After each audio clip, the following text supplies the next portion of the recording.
first look at what Shawn Lewis and the Aztecs are preparing. Look for Napier, and he comes down with it for a touchdown in the near side. Now we go to the voice of the Aztecs, John Schaefer and Jim Russell.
Radio show. It would be a problem to have no audio.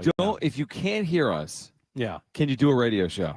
If a tree falls in a foot, I mean, let me answer that for you. No, Brent, why don't you go to a break and we'll try to figure this out. The audio. Yeah, this is what I would do. If we have no audio, nope. There we go. Looks like we're. Are we good with the audio? What's the deal? Okay. All right. Okay. So we'll see how this thing goes. We're going to pretend to. We'll see how it goes. We're going to pretend like you can hear us. The news of the hour as we're at Snapdragon It's a fitting Stadium. start to the show, by the way. Well, it is. Michael King's placed on the IL.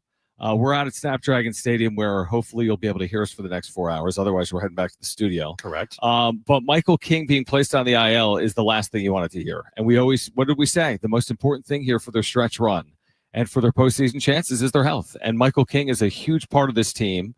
He made just one start after missing about 3 months, and I was going back on the IL. The last thing any Padres fan wanted to hear, obviously. It reminds me of, we kind of knew after Joe left the game after a couple innings that there was something wrong with Joe. But he back.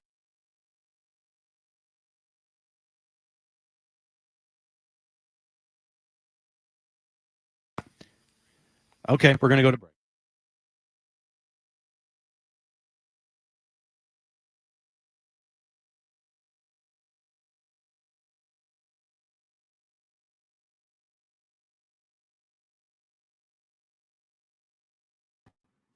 Hey guys, just a heads up. We're cutting it in out on the radio.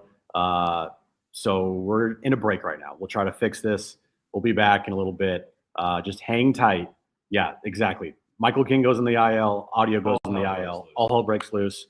Nothing works. It's a shit show. So, yeah, we'll be back in a bit.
All right, Jon and Jim, San Diego Sports 760, live from Snapdragon Stadium. We apologize for some technical difficulties. We hope Is this that they thing have on? been Hello. resolved. So we're here again until 7 p.m. We've got a special showtime today that included audio issues, but we're on from 3 to 7 theoretically.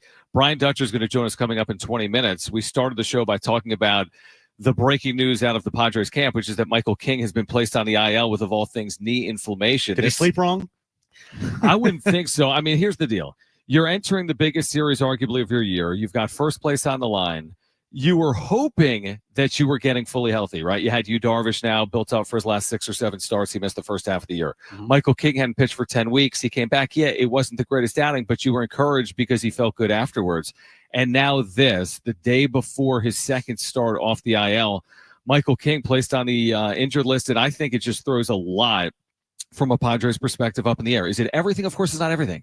Some of the things we've seen over the course of the last 17 games still apply. He's only pitched one time in those 17 games. But to do what you want to do, that's my point. To do what you want to do later in the year, Michael King's got to play a significant role in that. And the idea that you might not have him is a massive concern. And maybe they will have him, but right now it's got to be seen as a huge concern for the Padres. The one thing that you could maybe take out of this that is a silver lining, if you want to look at maybe some positive here, it's not anything to do with his arm, right, or his shoulder.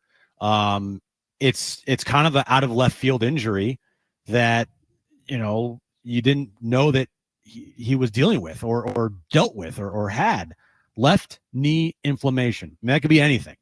So, but probably left knee inflammation. Probably they're going to have to amputate his leg. But here's my question. When I see someone go on the IL, I say, well, yeah, it's not an arm, but was he overcompensating? Yeah, As in, you're right. It's not specifically an arm injury, but he's coming off an arm injury. They might pretend like it wasn't. Well, I mean, what is it? It's a shoulder or neck injury. I mean, it was all based on his throwing, and he was unable to throw. And then he returns after 10 weeks, and he only threw 2 innings, and now he's got a different injury. So how much of it is mechanics? Because it's a full body thing. So, like, mechanically, he was clearly off. Yeah. I mean, they really taxed him, by the way, those 2 innings. If you watch it back, they did. He threw a million pitches. Yep. He threw so many pitches in those 2 innings. I was thinking about it in real time. So, I mean, where do you go from here? The good news is Randy Vasquez has been effective for this team. I think in the short term, you're going to be fine. They're 14-3 in their last 17 games. But again, long term, if you've got question marks about Michael King and your post-trade deadline, there's nothing you can do about it. If he's not healthy, he's not healthy. And this guy was a huge piece of their success late in the year in 2024. Thank goodness they didn't trade away starting pitching. Like, they could have easily traded away Dylan Cease. And been like, you know what, we're getting Michael King back, and we're going to make a trade for Nestor Cortez, and we got Yu Darvish and Nick Pivetta. But we said this. I know. If you trade away starting pitching, what if someone gets hurt? Exactly. Too. And look what happened. Yeah. Michael King gets hurt. I've said it for the last month or so, talking about their chances to win a World Series. I don't think they do it without Michael King. I think they need Michael King. Look, they could make a run. They could win. I just think it's going to be much more difficult. Yeah, because you need that. You could say Nick Pivetta is your horse, but look, Michael King, when he's right, he's your game 1 starter. And that's who just went on the IL is your game 1 starter when healthy. It's just it's kind of a kick in the groin here, right as the excitement level has reached a peak. Padres lead the Dodgers in the division by a game. Of course, it happens on an off day. Nothing ever good happens on an off day here in San Diego with the Padres. Going into Dodger Stadium, you feel like, you have all the momentum. You have things lined up. King, Cease, Darvish this weekend going up against Kershaw, Snell, and Glasnow. And now it just feels like a punch in the gut a little bit, knowing that tomorrow night, Michael King won't be on the mound. I mean, it is, absolutely. We mentioned something earlier in the week about, because again, a lot of this is about the postseason. I don't know if it's only about tomorrow night, but again, you want to win this division. Now that you've taken the lead in this division, the goal clearly is to win the NL West. I made the point earlier in the week that the way the NL playoff schedule lines up, you actually only need 3 starters in an NLDS. Now, I know I'm looking ahead, but if you were to win the division, you might get a bye to the NLDS. And then because of the off days, you don't even need 4 starters That's something they did need last year. There was one fewer off day. Again, I'm probably getting ahead of myself, but we all envision this team as a postseason team, whether they have Michael King or not. The good news is it's only August 14th, not September 14th. So there is time, but with pitching injuries, not that it's arm related, you're so delicate with it. It's never they say it's a 10 or 15 day IL stint. It's always longer. You got to build back up. There's always caution. And I do think there's enough time, Jim, if it isn't something of grave significance, but you don't have a ton of time, truthfully, to feel good about Michael King heading into the postseason. Placing him on the IL right now means he's not pitching until September. So how much time is he going to have to ramp up, even if he is, quote unquote, healthy in the final month of the year? He's just not going to have a ton of time, presumably. I'm gonna need to hear Mike Schilt ASAP. I don't know. Off day, do you want him to call in? Well, tomorrow. I'd love for him to do it today. I need to hear from Mike Schilt. I need to hear about this left knee inflammation from Michael King. It's just kind of I'm not going to say the worst timing ever, but I mean, it's kind of like not great timing. Worst timing ever is Musgrove last year. Yeah. When you really rely on someone and you're in the postseason and it messes with your chances in that NLDS. You feel so good after your first game. But I was just making the point here recently that when you get past the trade deadline, you feel like that, all the resources of the teams that have more money than you and have more prospects than you, that's all negated. Like it's a head-to-head race between you and everyone else in the National League or in Major League Baseball, between you and the Dodgers. Like, they're not going to outspend you. They're not going to out-resource you. They're not going to out-trade you. But the issue there is if you're not healthy, there's no way to overcome it. There's nowhere to turn. I mean, where do you go if you're dealing with pitching injuries? You go to your system. I mean, listen, Randy Vasquez has been a good, 4 1/3 and dive guy this year for the team, and with this bulked up bullpen, that certainly could be enough. But I honestly don't know. I stick by what I said a moment ago as I kind of talked through this. They went 14-3 without Michael King. He threw 2 innings in this 14-3 run. So you can get where you want to go, but can you get to the promised land once it really matters? In the regular season, you can get where you want to go. Can you get where you want to go in the postseason if you don't have Michael King? That's the billion-dollar question. Yeah, that's a good point. Only has pitched 2 innings in the last 17 games, and they're 14-3. So they can still win games here. It's just kind of a bummer that going into one of the biggest series in your season, your game 1 starter, a day before his start, gets placed on the 15-day IL. Like that, of course, right? Like, of course. Everything was going too well. It was going too well. Mm-hmm. Everything was going too well. The something like waiting for something bad to happen type of feeling. Right. Like, I didn't think about even this happening. It's not like the end of the world. It's not the worst case scenario, but it's still a bummer that he's on the IL now for 15 games. And, who knows what he's going to look like on the other side and how long he's going to take to ramp up. And it's unfortunate timing at its best right there. The problem with all this, too, is like Randy Vasquez, for example, who threw 68 pitches in his last outing in AAA. He hasn't thrown 5 innings in the major leagues in his last 4 starts. And you may say what I just said. Well, you got the super bullpen, and that's completely bulked up, and you could just turn to your bullpen for 5 innings. But Mike Schilt, and I agree with him when he says this, can't do it all said time. It's not going to be sustainable. And here's what happens. When you start taxing one area, now you're asking for trouble in that area. Mm-hmm. So, it's all tied together. Your bullpen is better when your rotation is better. When your rotation goes 6, you're not taxing your bullpen. When your rotation goes 4 1/3 consistently, there's a short-term fix in having a really good bullpen. But can you do it day in and day out and then double down and do it in the postseason? As in, you got all the pieces you need in the bullpen, but you can't ask them to do more than they're capable of doing. And you need them healthy, rested, effective at their best in October. You can't overwork them to get to October and then expect their best 100%, in October. 100%. And it's not, again, this is not the end of the world. It's not. It's not like, oh, Michael King's out for the rest of the season. I mean, I don't want to say anything bad, but it's just a 15-day IL with left knee inflammation. Okay, I'll take it for what it is right now until I hear otherwise. It's not a shoulder, it's not an arm, it's not an elbow inflammation. If it was one of those things, I would say, cooked. He's done for the year. Yeah, definitely. If they said it was elbow or something, yeah, 100%. Done for the season, 100%. Not the team, but Michael King's season would be over. His season's cooked, done. I feel like he could return from this. Obviously, yeah.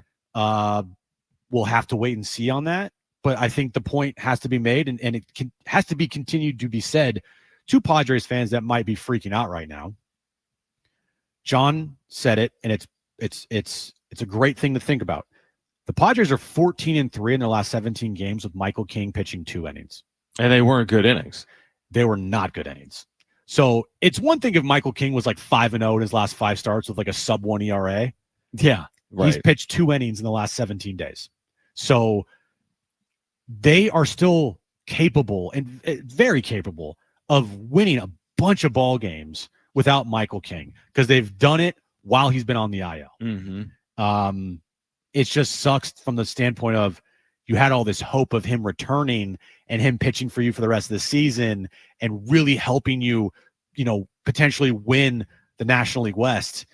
Now I'd be curious to see how many starts he actually makes the rest of the year because, he's going to be now into September and, who knows if he has to go on a rehab start or not. It's just the timing for him is not good. Nor for the Padres. And we talk about, you have all of September. I mean, you look at the September schedule. Major League Baseball is ending their regular season early. Their last game is September 28th. I mean, if you return in September, you're only talking about a few starts for Michael King. All right, maybe that's enough to be fully ramped up. I agree with your general point when we return to the air after our technical difficulties, which is this point.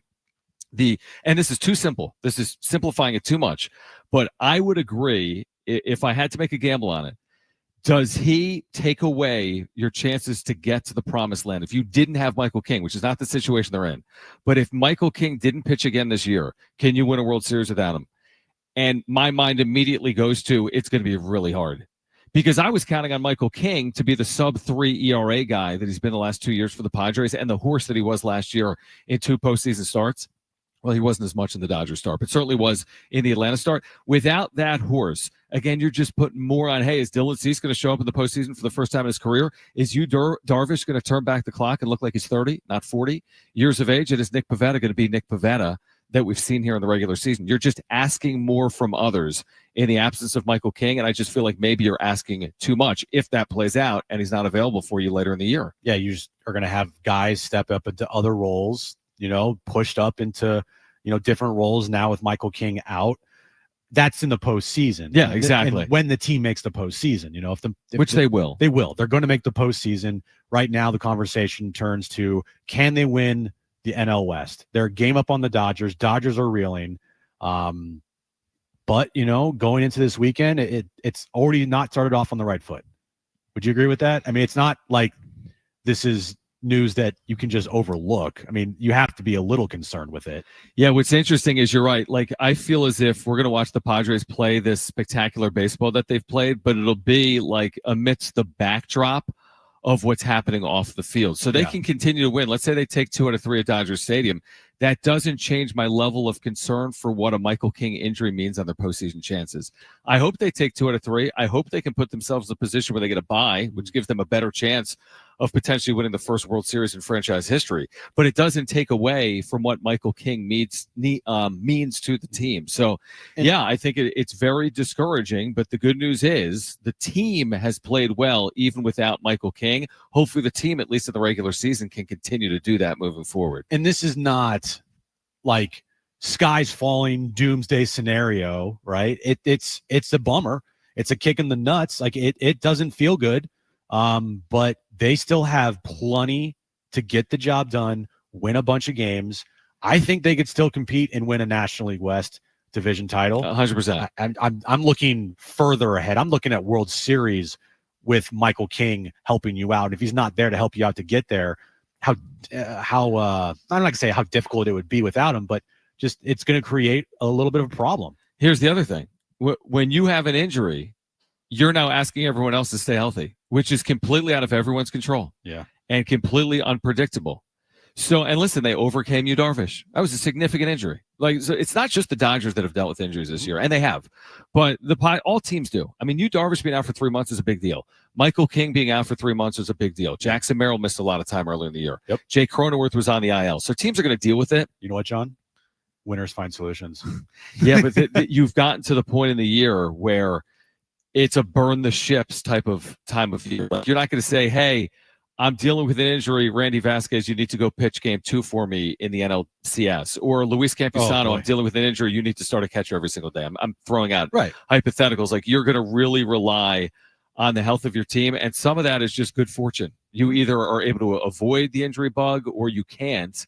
And that could be determined, that could be a huge factor in whether you reach your ultimate goals or not, based on how healthy you are. That's what we said. That's what we said yesterday, I think. Yeah, it said that the most important thing for this team is their health, because they're going to make the postseason. Right. But if they start racking up some injuries here, things could get wonky pretty quickly.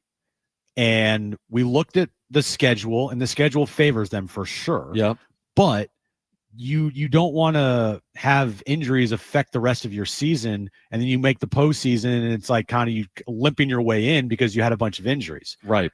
Health is the number one thing with this team going forward. If they don't win the division, but they're a 4 or a 5 seed and they're fully healthy, I'd be okay with that for sure. But if they won the division and they had some key injuries to guys and they weren't returning like early in the postseason, I think I would take the latter. We said that either yesterday on Jon and Jim or on the wrap-up show, and I completely agree with you. I'm going to take the healthiest version of the Padres, regardless of seed, over an unhealthier version of the team, because I think it's harder to win the World Series if you're not at full strength. Yeah, and I mean, honestly, this news dropped like 5 minutes before our show started. Actually, probably like 2 minutes before our show started. Yeah, like 3 p.m. Because the vibe, oh man, dude, vibes are high. Vibes are through the roof, especially last night. We did a wrap-up show last night. It was crazy. Dodgers got swept by the Angels. Padres are a full game up. I mean, the feeling here in San Diego today is, all right, push for the NL West starts right now. That's still the feeling, but we'll see how this impacts their long-term goals in 2025. We're going to spend a lot of today on it. We will switch gears, though, on the other side. We're at Snapdragon Stadium. We're talking some San Diego State athletics today, including with the head coach of the Aztecs basketball team, not the football team, but the basketball team, Brian Dutcher. Expectations as high as ever on the Mesa. Brian Dutcher on the summer practices for his Aztecs will join us on the other side. We're here until 7 p.m. getting you ready for FanFest. We've got a former major leaguer joining us later today. Flash Gordon will be on the show as well in the 5 o'clock hour. So don't go anywhere. Reacting to the Michael King news, this is Jon and Jim, San Diego Sports 760, and live on the iHeartRadio app.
All right, this update is brought to you by Anderson Plumbing, Heating, and Air. Padres have an off day today before they start a 3-game series up in L.A.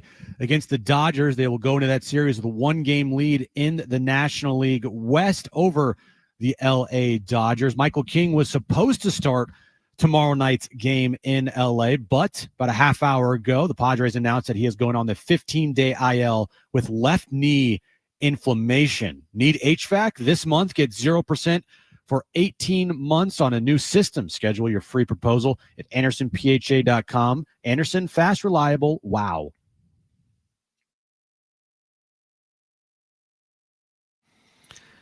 All right, so we have Aztecs Football Fan Fest at Snapdragon Stadium coming up tonight at 7 p.m. We're actually out at Snapdragon Stadium, but we're talking Aztec athletics today, and it's always our pleasure to welcome the head coach of the men's basketball team on the Mesa, Brian Dutcher, back with us in the home of the Aztecs, Jon and Jim, and San Diego Sports 760, reacting to summer practice, which is now over, and the basketball season just about 2.5 months away.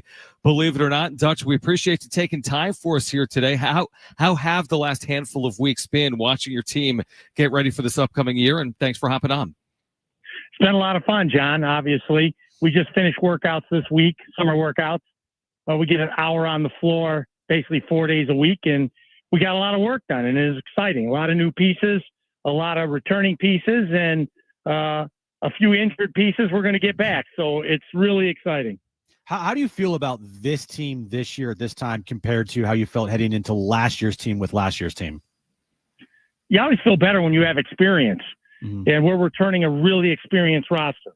So last year we knew we were talented, but we had to figure out how all these young guys would contribute. Playing 3 freshmen, 3 sophomores, that's a pretty young roster. And now this year, those sophomores are juniors, those freshmen are sophomores, and we're older, we're more mature, we're bigger, we're stronger, and so hopefully all that and experience will pay dividends. Brian Dutcher with us right now, Jon and Jim, San Diego Sports 760. Aztecs have completed summer practices. They'll get ready for the fall coming up in a couple of weeks. I want to ask you about Miles Byrd and your thoughts on how his summer experiences or the offseason experiences are going to impact him. As he worked out in Los Angeles with a great group of players, a number of which were drafted, some in the lottery. Then he completed the NBA Combine process as well. What type of impact will his offseason have potentially on his upcoming year? He's played a lot of basketball over the summer, John. The season ended. He got right up there to L.A., started training with prospective draft choices like himself, trained hard, went to the Combine, played really well at the Combine. And I think he probably would have ended up being a second-round draft pick. But nothing was guaranteed, and so he decided to return. And then he got right back into with our team the summer session, second session, summer session. So he's had a summer full of basketball. And how can that not pay dividends for Miles himself and for the Aztecs? I saw a picture the other day. Jon actually showed me it of Magoon Gwath. I mean, he looks unrecognizable with the weight that he's put on. How is he progressing with his knee? And going to the point that I just made there, like how do you feel about where he's at with his body going into this season? Well, obviously, because he can't really train up and down. He's getting shooting in, he's rehabbing. He looks like he's biting at the bit to go. If you'd have just watched him shoot on the sideline, you'd say he'd be ready to play. Mm-hmm. But we're, due to an abundance of caution, we want to make sure we go through the full rehab cycle and make sure he's 100% when he steps back on the floor. And hopefully that will be early October. But he looks great.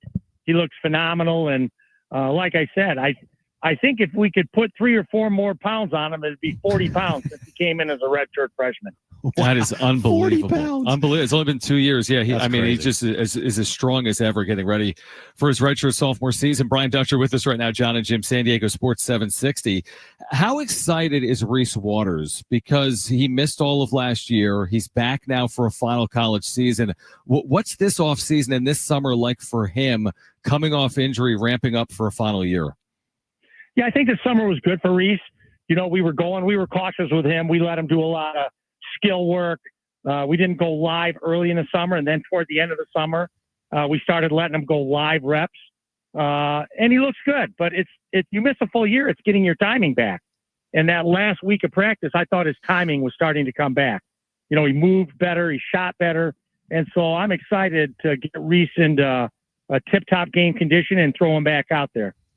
I honestly did not recognize BJ Davis after his haircut. I was like, who is that? And we had BJ on the show a couple weeks ago. But for you, Dutch, what have you seen from him this offseason as he enters his junior year? I mean, we started summer practice, and he came back with that haircut, and I said, you're way more aerodynamic. And he went up and dunked the ball. He dunked the ball like I never seen him dunk, and I'm like, we should have cut that hair a long time ago. So, hopefully this haircut will be nothing to do with helping, but also the fact that now he's a junior. Haven't started every game last year. So BJ looks good.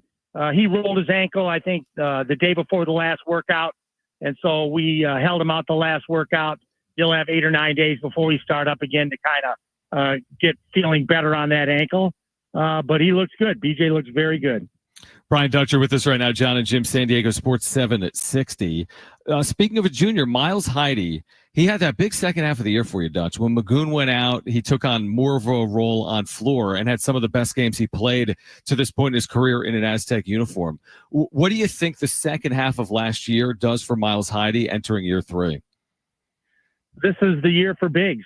It usually takes 2 or 3 years to get acclimated to play in that position in college, and he's been on the right train since he came here as a freshman. This is his big year, the year to step up and be the player we all know he is. And a lot of that has to do with him being confident. You know, when he's playing well, he looks as good as anybody in the country. But it's having those nights where things aren't going well to keep his confidence up, keep the aggressiveness at a high level, and deliver for us like he did in stretches last season. What's impressed you the most about Taj and Farrell this offseason? Just the fact that they're sophomores. You know, things are easier. The stuff we had to really think about in early season workouts last year and during the year have now become habit to them. And good habits are as hard to break as bad ones. And so they form good habits, and that's translated to better play on the floor. Brian Dutcher with us right now. Again, summer practice is over for the Aztecs. They'll start in early November in about 2.5 months. One of your additions via the portal was Shawn Newman Jr., who was one of the top point guards in terms of assists per game in the nation last year. How do you expect him to fit in? How is he acclimated to this point? He's definitely a pass-first point guard, and we've had every kind of point guard in this program over my 26 years here. We've had scoring points. We've had pass-first points. And he is a pass-first point guard. That's not to say he's not a capable scorer, but he really finds his teammates. And that's exciting to see because we've got good teammates to find this year. You know, there were years where the point guard had a score for us to put up enough points to win. But this is a year we have a lot of good pieces, and to have a pass-first point guard is a good thing for the Aztecs. We've had a lot of players on the show over the last month, and one thing that stood out to me, Dutch, is every time we've talked about what they want to improve on and what they want to do this upcoming season is they all said they wanted to be a leader. They all wanted to have their voice be heard. What does that say about your team right now that you have a lot of guys on it, you know, that want to be in that leadership role? They want their voices, you know, to be heard out there for the Aztecs this season. Yeah, obviously we have to have leadership, and there are 2 kind of teams. There are coach-driven teams and player-driven teams, and player-driven teams are always better. So hopefully we have enough guys that are motivated to drive not only themselves, but their teammates to greatness. You have a couple of players that you added via the portal that have significant playing time in the Mountain West. Latrell Davis at San Jose State, Jeremiah Oden, who played at the University of Wyoming. This is a unique league, as you know better than most. What does that experience within the league mean for them entering your program? Means everything. These are guys that we had a tough time guarding. Yeah. When they were at Wyoming or they were at San Jose. Latrell put up 20 plus on us twice last year. And so he's been very good in early workouts. You know, he has an ability to score the ball. He attacks the basket with great strength. And so we're excited to have Latrell. And then obviously Jeremiah is 6-year senior. That's what you're dying for at the college levels, to have that kind of experience. And he can really shoot the ball. And that's something Aztec fans want to hear. They want to know that we've got more shooting out there this year, and Jeremiah is a special shooter. Dutch, a couple of more before you go, one of which is on your incoming freshman class. Tay Simmons, LZ Harrington, high expectations for both. How have they been in their first college summer? I think if you put Tay in front of a bunch of people and said, pick the freshman out, they wouldn't pick Tay. Right. He's so big and strong already. He's got great size and strength, athleticism about him. He tweaked a hamstring, and so he missed the last couple weeks of the summer. So we're trying to get that hamstring back into shape. They can be lingering. So we're really trying to get that hamstring where he feels good on it again and get him ready for the fall. And then LZ is just an incredible playmaker. He is a mid-range finisher. He can shoot the three, and he is a talented freshman. So we're excited to have both those young guys in the program. Dutch, one more before you go is on your schedule, which is always challenging in the non-conference. It will be again. I think you've already announced, obviously, Players Era when you're playing Michigan and Oregon. You've announced a neutral game against the University of Arizona as well.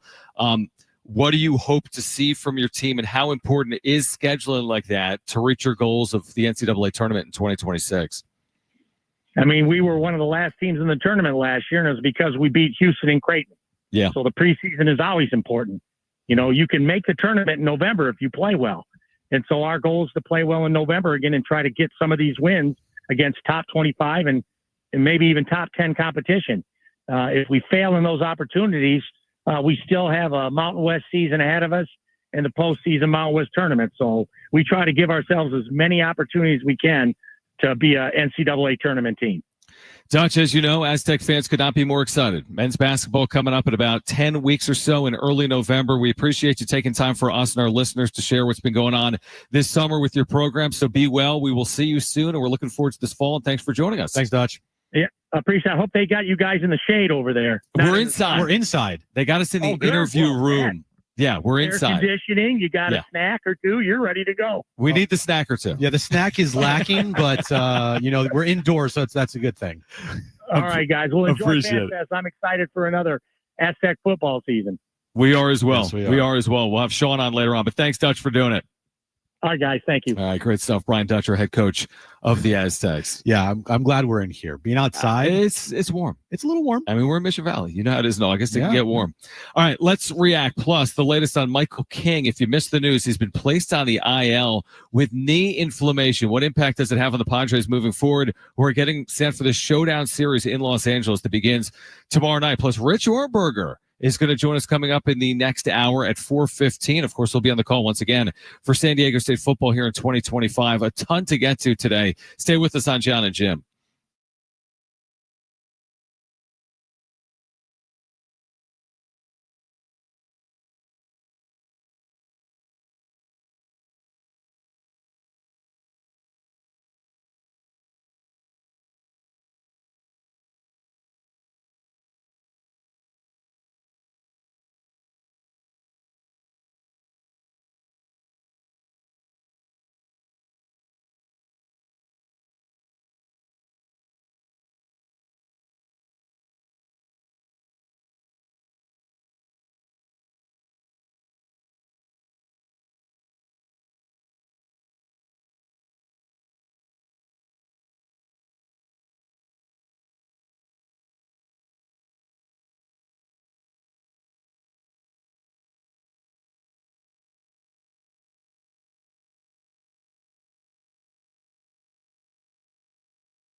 All right, Jon and Jim, San Diego Sports 760. We're out at Snapdragon Stadium. Aztec Football Fan Fest coming up tonight at 7 p.m. This is a free event, by the way. Tickets are available. They are free. You can grab them at goaztecs.com. A perfect night for Jaden Denegal, the starting quarterback for the Aztecs in 2025. You can see him tonight and the entire team out here at Snapdragon Stadium. Really good show lined up. And again, a lot of our first hour we have spent on the injury to Michael King. If you missed it, on this off day with the Padres playing some of the best baseball they've played all year, 14-3 in their last 17 games. They've taken over sole possession of first place in the NL West. The Dodgers losing again last night to the Angels. And then we get this news, which is that King is on the 15-day IL, which means he could be back as soon as basically the 1st of September. But we don't know, to your point, because we haven't heard from Mike Schilt. We haven't heard from Michael King himself either. So, yeah, I know what I'm going to hear from Schilt, Jim. You know what he's going to say. He's going to say, you know what? Michael suffered a little bit of a setback, but our medical team feels really good about where Michael is right now. But we just wanted to err on the side of caution. Team's playing so well. Michael is so important to our team. We just want to make sure he's good to go. But we don't anticipate this being a lengthy IL stint. Winners find solutions. We have the horses here. Won't he say that about Michael? He'll be like, he'll say it in like it'll be very positive. Way. It'll be a very positive.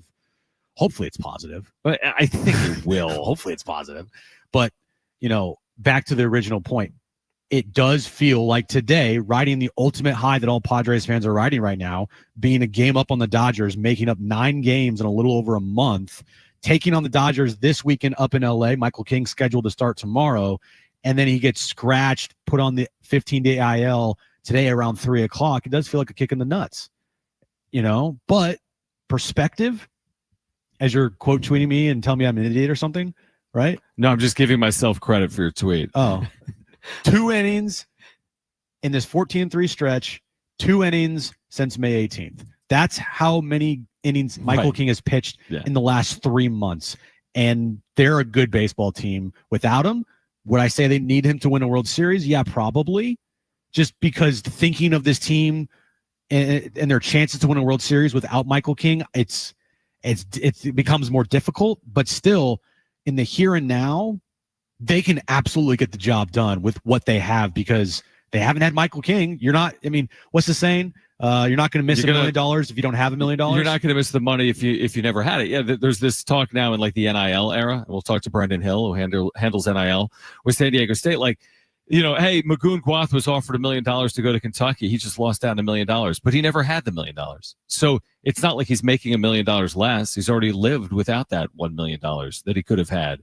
So there's multiple ways to look at it. But I agree with the overall point that they're 69-52, and they haven't had a lot of Michael King. And they've got the second best record. Isn't that right? Well, they're a half game behind the Phillies. They got basically the second best record right now in the National League. But here's what I would say. If you didn't have King, could you win a World Series? Of course, the answer is yes. Is the margin thinner? Yes. Mm-hmm. But here's what you'd be saying. It would be a lot of hope. Is Dylan Cease going to be the postseason performer he's never been? Mm-hmm. Is Yu Darvish turning back the clock in the postseason? And is Nick Pivetta, who hasn't had what's Nick Pavetta's postseason experiences here, or his overall numbers in the postseason? That's a very good question because I don't know. Either do I. I need to look that up because he's been with good teams, right? So he's got to have a little bit of postseason experience, does he not? Let's see. His postseason career. Here it is.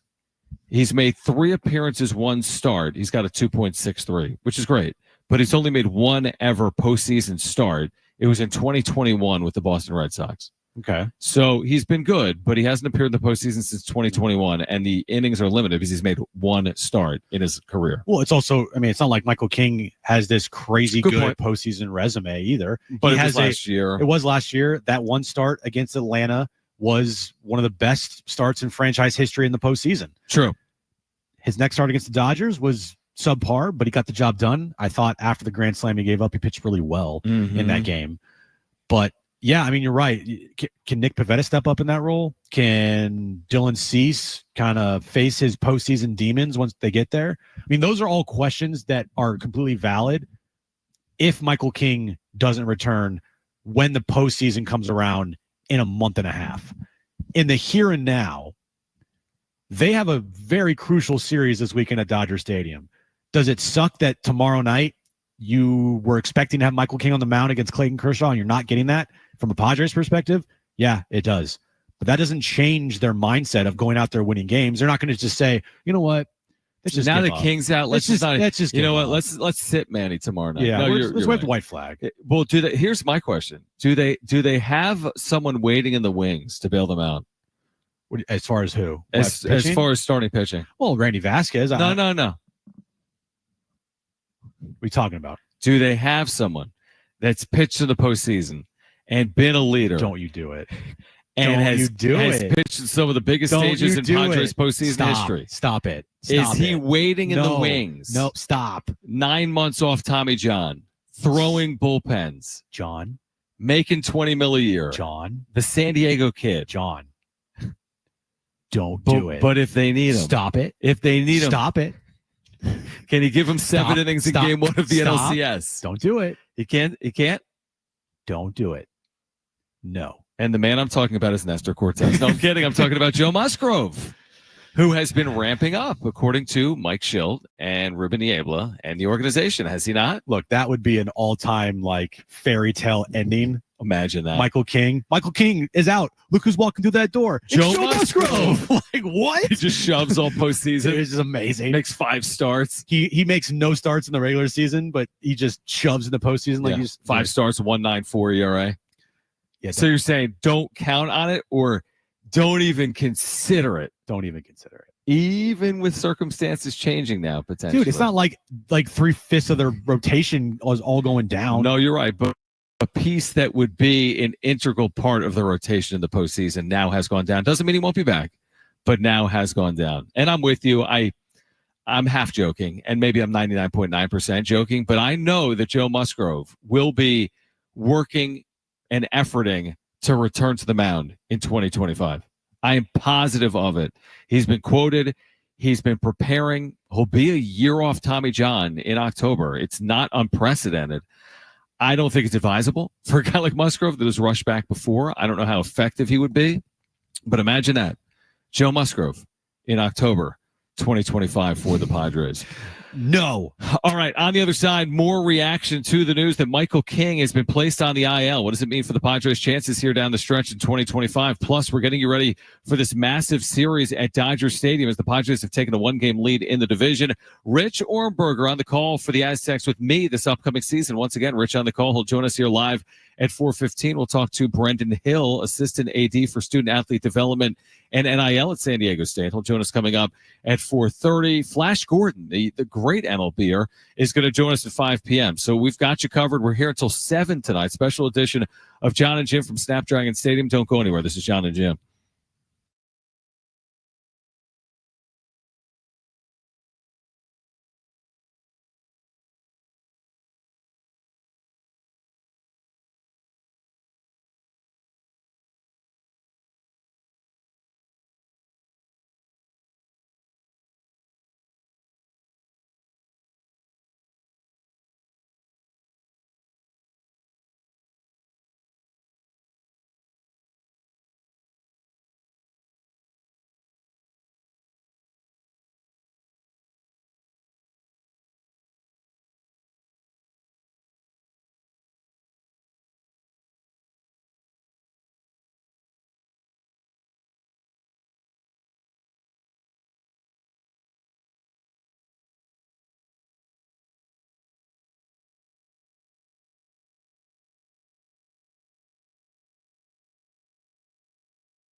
All right, this update is brought to you by Allstate. Padres, they have an off day today. They start a 3-game series with the Dodgers up in L.A. tomorrow night. They will go into the game with a 1-game lead on the Dodgers for first place in the National League West. Michael King was supposed to start tomorrow night for the Padres, but about an hour ago, he was placed on the 15-day IL by the Padres with left knee inflammation. Randy Vasquez has been recalled to the active roster. Some people just know you could save money on car insurance by checking Allstate first. Those people are probably saving a carload of cash right now. So what are you waiting for? Check Allstate first for a quote today. You're in good hands with Allstate. Can you feel it? The gridiron looms. In 2 weeks, the Scarlet and Black open up the season versus Stony Brook. But today, we're live at Snapdragon Stadium getting ready for SDSU Fan Fest. Come on, let's go! And the first look at what Shawn Lewis and the Aztecs are preparing. Look for Nate Beardy, comes down with it for a touchdown in the near side. Now we go to the voice of the Aztecs, Jon Schaefer and Jim Russell. I'm the voice of the Aztecs? All right, San Diego and Southern California, what's going on? This is hour 2 of Jon and Jim. You are such an idiot. He said voice of the Aztecs, Jon Schaefer and Jim Russell. Oh. So we're not like collectively the voice is. Oh, that's right. In fact, if we were, it would be Rich and me. That's true. You're just like, I'm just there. You're Jim. You're Jim. I'm just a guy. All right, here's what we have coming up. Rich Ohrnberger is going to swing by. He's on the call this year with me, second year. I'm excited to work with Rich again for a second year. This will be, I think, Rich's 9th year calling Aztec football games. He did 7 seasons with Ted, might have done 8. And it'll be our second season working together. Can't wait. We'll get underway 2 weeks from tonight. San Diego State, Stony Brook from Snapdragon Stadium. So Rich will swing by in about 15 minutes. Brendan Hill, who's at San Diego State, is the assistant AD for student athlete development and NIL. He'll join us at 4:30. Flash Gordon. Now, he never pitched for the Padres. No. But do you realize when he retired, listen to this ridiculous stat, and then we'll get back to Padres Dodgers. Okay. I'm gonna blow your mind. Do it. Okay, just like I did with the Joe Musgrove thing. Yeah. Flash Gordon, when he retired, was the only pitcher in baseball history with 100 wins, 100 saves, and 100 holds. 3-time All-Star, 100 wins, 100 saves, 100 holds. Hold coming into a game with a lead, leaving a game with a lead, but not getting a save. I mean, this guy's career was really, really good. Because in my head, I'm thinking, what about John Smoltz? But he never had Well, done when many he holds. retired, I don't know if there's someone that's done it since. According to Wikipedia, when he retired. So he's been out for 15 years. Okay. He was he won a World Series, the Phillies in 08, but he was hurt in the second half of the year. He was out in 09. So has anyone retired since 09 with 100? First of all, 100 plus wins is a ton in today's baseball. Yes. Now you can get them sometimes in relief, right? If you get 8 or 10 a year. But 100 saves is a decent number too, and so are 100 holds. Okay. What's this? Are you looking at Smoltz or are you looking at Gordon? I'm looking at Smoltz. So Yeah. Smoltz in his career had 213 wins, 154 saves. Mm-hmm. Does it have holds on there? Doesn't show me holds, but they wouldn't make him a setup guy. They made him a closer. Yeah, exactly. And he was one of the best closers for a 3-year stretch from 02 to 04. So, right. So when did Flash Gordon retire? He retired in 2009 with 138 wins, by the way. Okay, wow, that's really good. It's a huge number. I think when you put in the holds category, That probably is the separator. that's the separator. Yeah, because Smoltz had 200 plus wins and 150 plus saves. He did have 200 wins. 213. Wow. Pretty good career. Insane. That's insane. Pretty good career. And it's crazy because like I'm just looking at stats and I love going to Baseball Reference Me too. and looking at Hall of Famer stats. I'm like, that we'll never see that again. In 2004, John, with Atlanta, he had 44 saves and a 2.76 ERA. Mm-hmm. Then 2 years later in 06, he had 16 wins with the Braves and he had a 3.49 ERA. So he went from a closer back to a starter, back to a it's a crazy career. Did you say, Brent, that he had 0 career holds? He has 0 holds. That's about, because he never pitched in any role other than Closer. as a closer. But yeah, I'm telling you, Flash Gordon's stats are pretty gaudy. He had a 46 save season.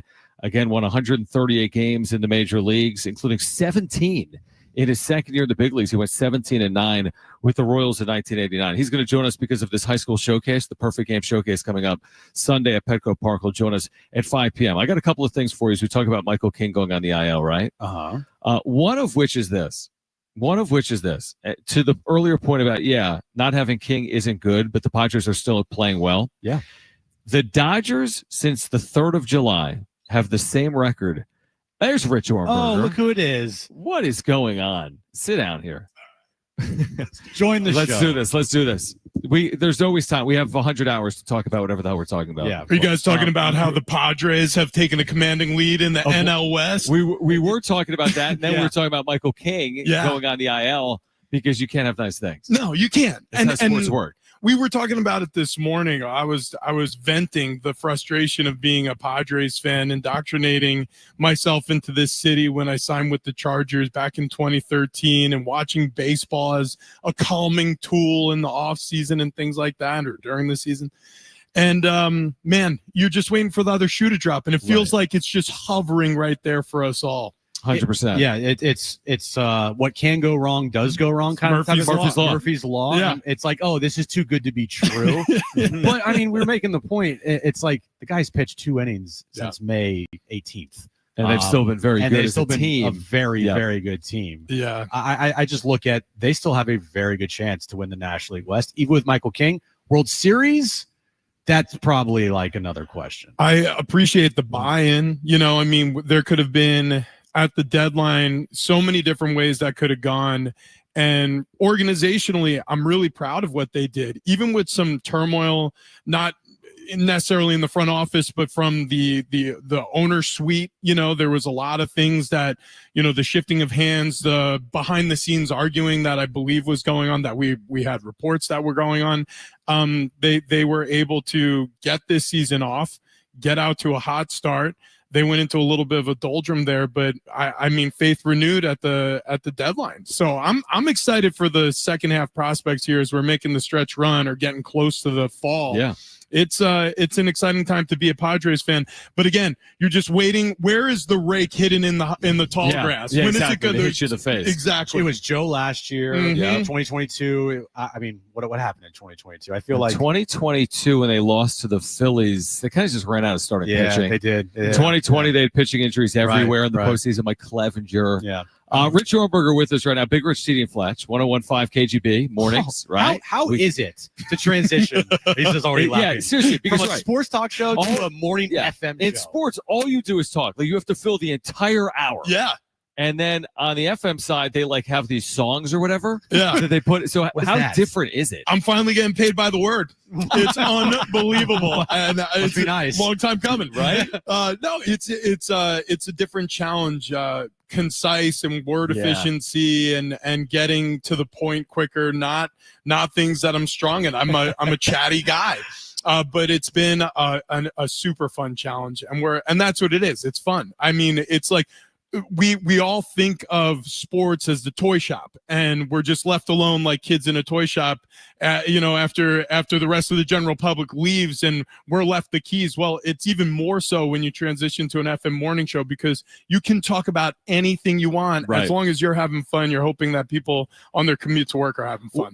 Are you like working out, because your arms are huge? Now you played jacked, in the NFL, but it seems like you seem stronger than when you played in the NFL. What's going on with you? Well, I'm trying out for the team tonight. I forgot to tell you guys. Wow. Yeah, I'm going to be an Aztec. I found out through a weird loophole I have 1 year of eligibility Can you back. imagine? So just walk out. What are you doing? Who's Just getting home and lifting the kids? Well, the kids were the problem getting to the gym. I felt so guilty, like, going away for an hour and a half, or you get busy when they're at school.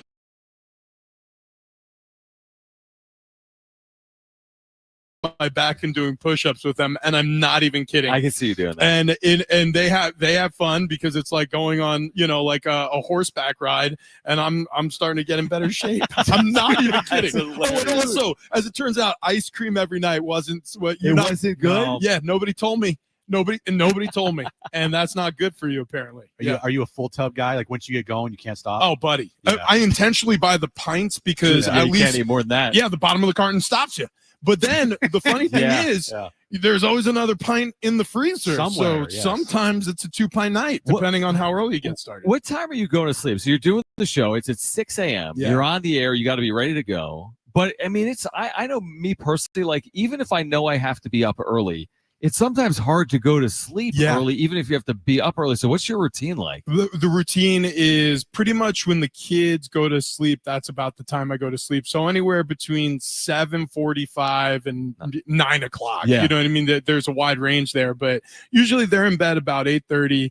And if I don't fall asleep putting them, reading books to them, I'll crash as soon as I leave their room. So yeah, I mean, it's early days, but it's rewarding work, and having afternoons off and being able to do kid pickup and stuff like that is cool. Yeah. Our YouTube chat says that you look like Kane, the wrestler.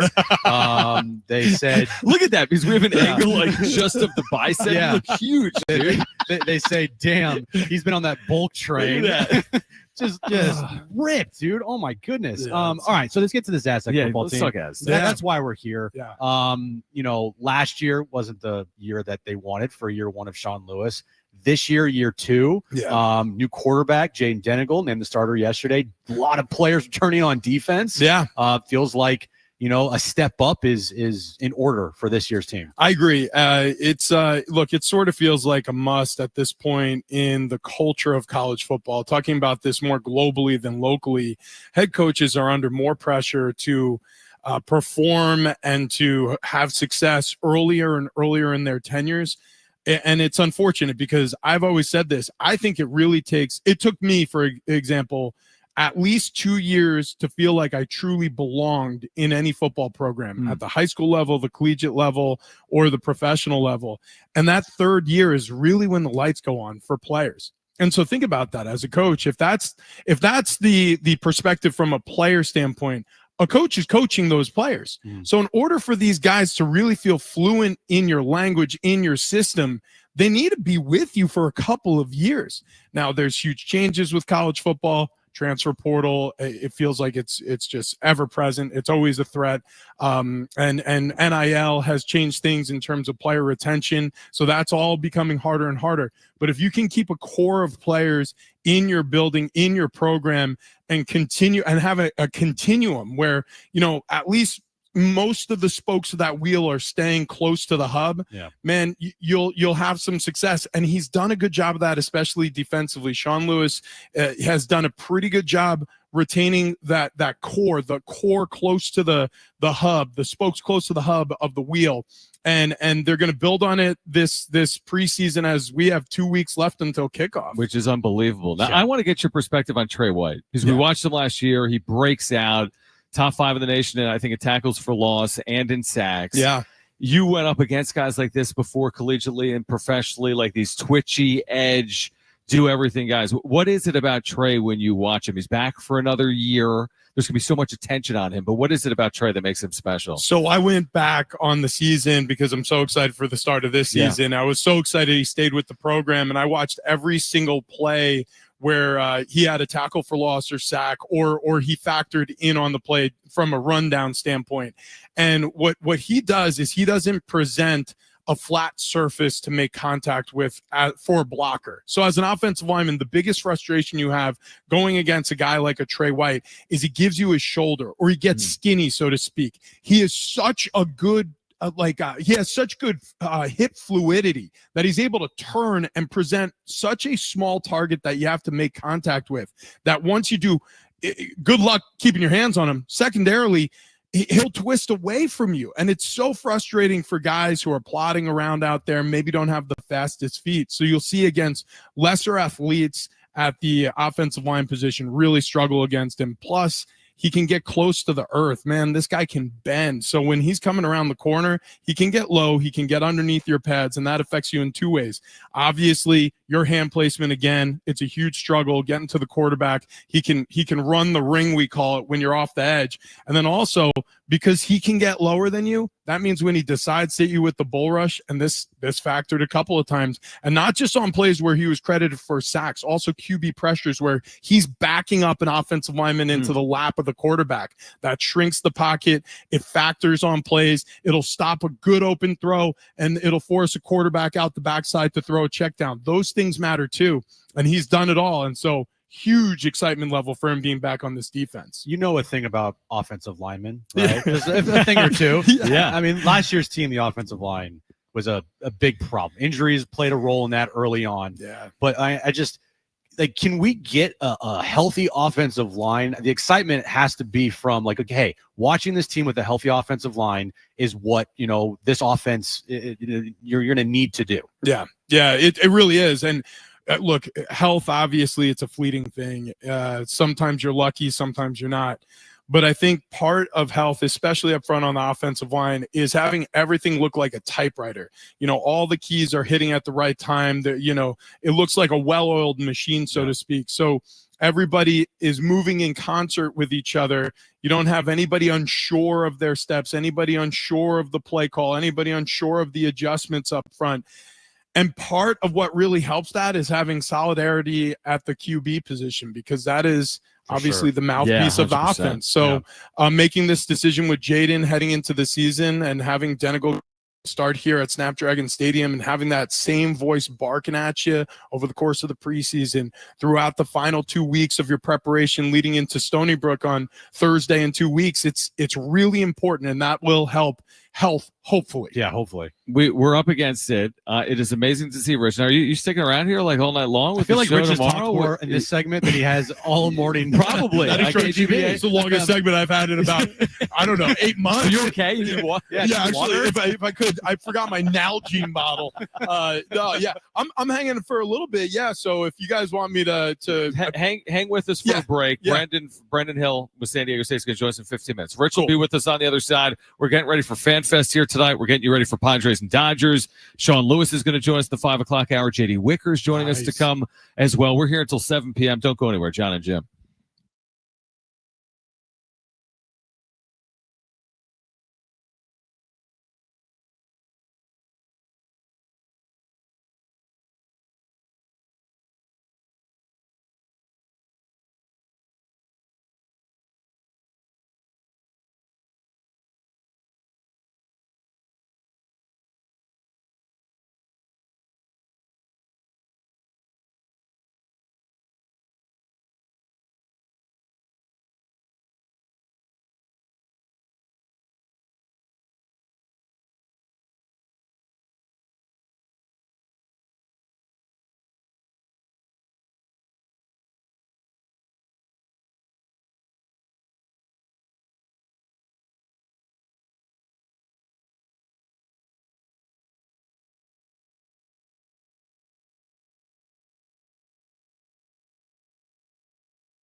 Jon and Jim, San Diego Sports 760 Fan Fest at Snapdragon Stadium coming up tonight at 7. Free event. Get free tickets at goaztecs.com. We've got a Jon and Jim that goes to 7 p.m. tonight, so 3 to 7. Nice. Shawn Lewis is going to join us in the 5 o'clock hour.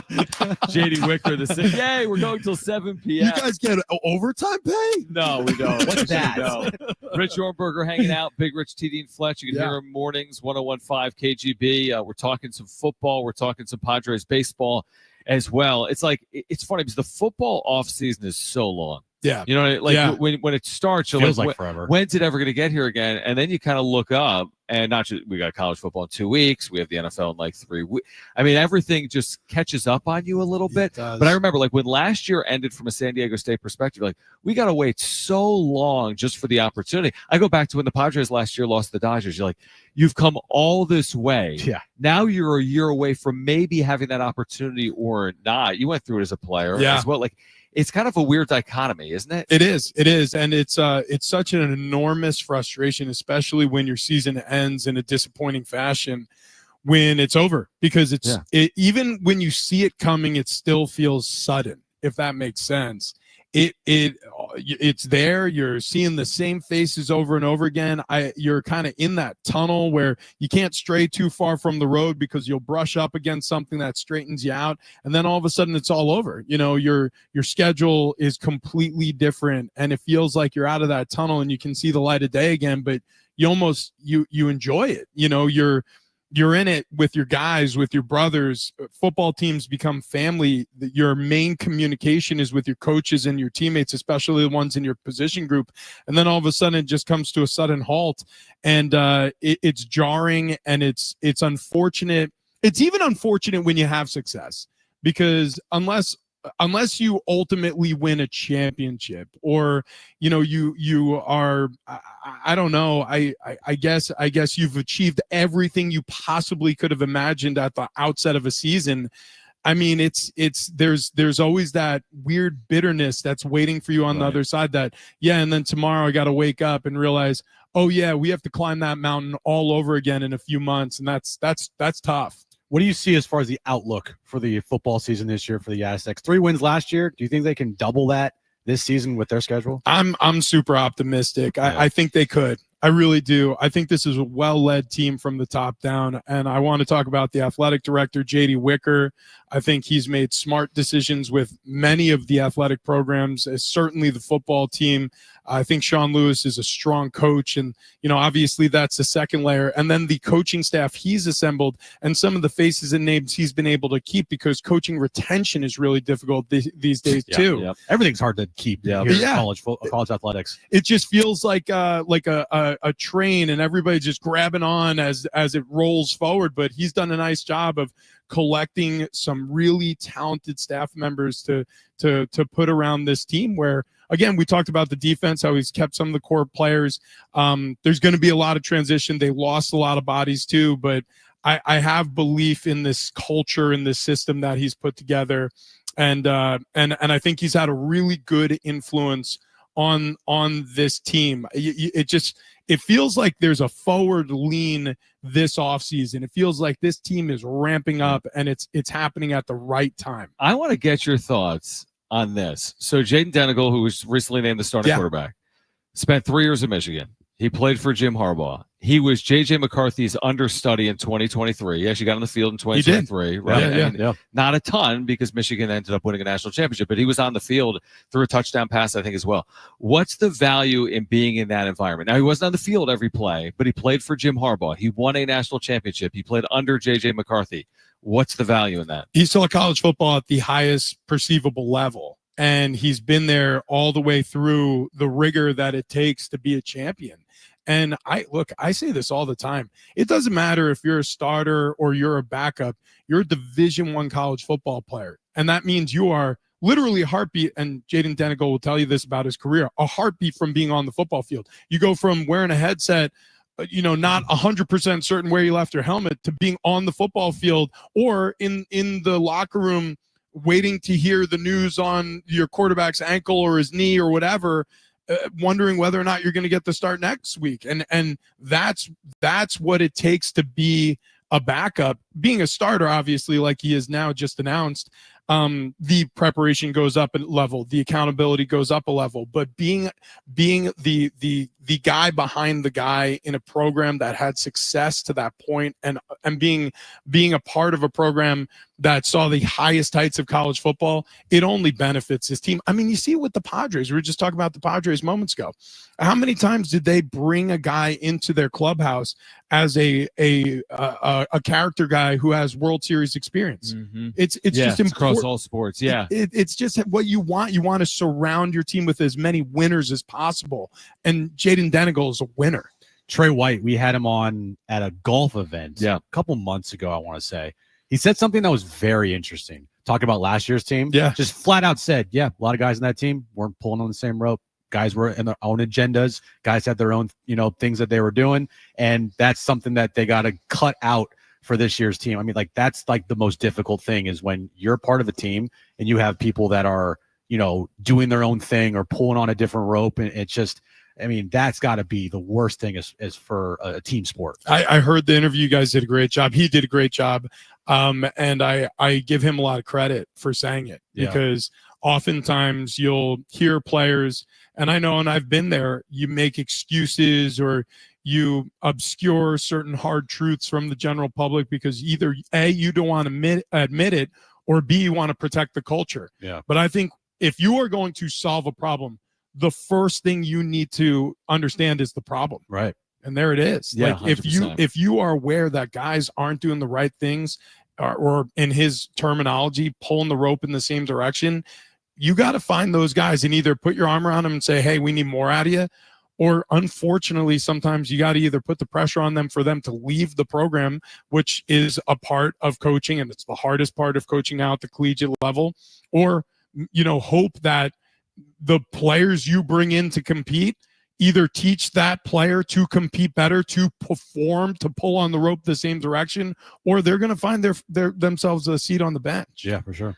Rich, it's amazing seeing you, man. Can't wait for it. 2 weeks from tonight. San Diego State, Stony Brook, stone's throw from where you grew up. Yeah, that's right. I grew up Island. in East Meadow, New York. Stony Brook is about 45 minutes east of me. The Seawolves. Yeah, not exactly a stone's throw away, by the way, from San Diego State. It's But a the long walk. Aztecs against Stony Brook, a couple days. 2 weeks from It's fine. tonight. Rich, amazing seeing you. Looking forward to being on the call with you Thanks, again, buddy. man. Thanks for you swinging guys. by. Thanks for having me on. All right, Brendan Hill, San Diego State's assistant AD for student athlete development and NIL, will join us next. Shawn Lewis at 5:15, JD Wicker at 6:15. Don't go anywhere. Jon and Jim.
All right, hey guys, it is Jon and Jim again for the all-new Jamul Casino Resort, the Players Place, and now open the hotel and spa at Jamul Casino Resort. It's the next level of luxury. It's arrived.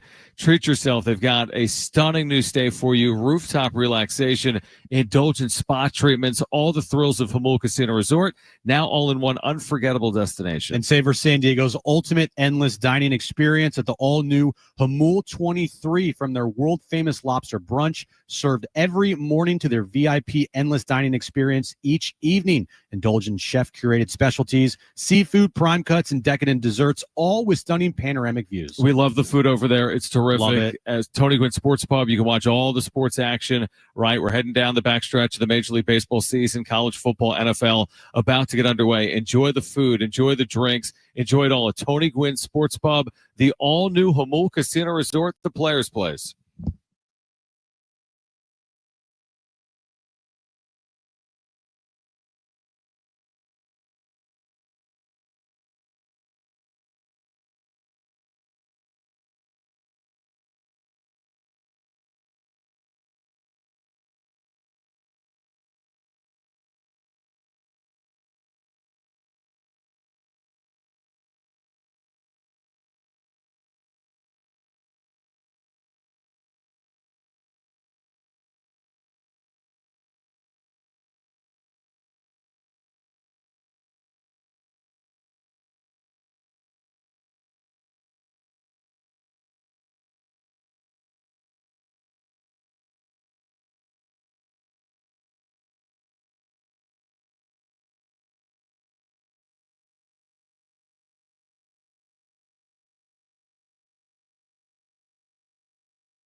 All right, this update is brought to you by Staples Stores. Padres have an off day today. They lead the Dodgers by 1 game in the National League West. They start a 3-game series with them up in L.A. tomorrow night. Michael King was expected to make the start tomorrow night, but earlier this afternoon, Padres announced that he's going on the 15-day IL with a left knee inflammation.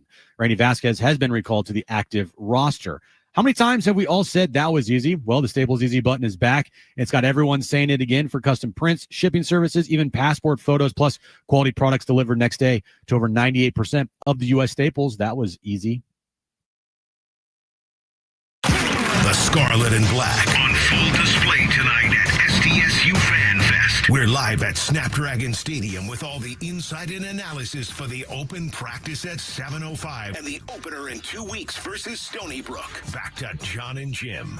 All right, we are at Snapdragon Stadium. Aztecs on the field tonight, under the lights, scrimmaging, getting ready for 2 weeks from tonight. Brendan Hill is with us. He's been with us before a number of times, assistant AD for student-athlete development and NIL. And by the way, before we welcome Brendan in, you can get here tonight. It's another spectacular night in San Diego. Tickets are free. You can see the Aztecs for first time under the lights. You can see the new quarterback, Jaden Denegal. Just go to goaztecs.com. Get some free tickets. Get out here tonight.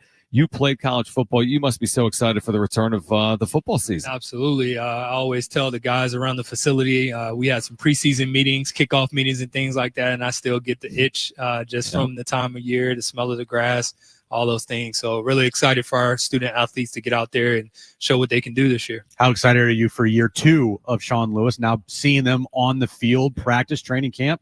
How excited are you for this season? Super excited. I think one thing that I have the luxury of is being in the building and being around the program constantly, right? And I was telling someone yesterday that it's amazing when you see someone kind of go about their work consistently every day, day in, day out. You realize that only good things come from that, right? The way people prepare and they just show up and they stick to their mission, their vision for what they're trying to accomplish. Only good things can come. So I have high expectations as do they this upcoming year. And I'm really excited to see them kick off in 2 weeks. Just 2 weeks from tonight against Stony Brook. So Brendan Hill is with us. He's currently the assistant athletic director for student athlete development and NIL.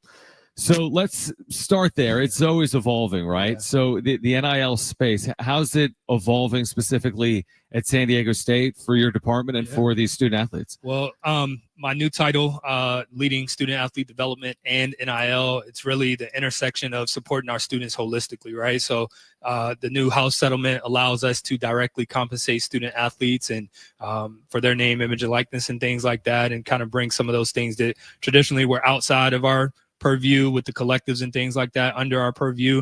And as we start to transition into that model, it's important that our students are still learning things that will they can take with them forever, right? Mental health, financial literacy, all those things that they need to be well-rounded people. And so that's kind of my role now, is overseeing both of those units and making sure our student athletes receive those wraparound services. And they just because they're being compensated doesn't mean that we take our foot off the gas and support them holistically. So it feels like NIL, it's not a straight line. It's like just a web of different things that could happen in the NIL space. As far as it changing and evolving, what can you tell us about how it is doing that right now? Oh my goodness, man. It's busy. And I have to give a shout out to Abby Crawford. We just hired her as our new NIL coordinator. So my old role. Shout out Abby. Shout out to Abby. She came to us from the University of Florida, and she was helping their ecosystem there. But it's evolving because we're still trying to, once again, like I just mentioned, we're taking on some of those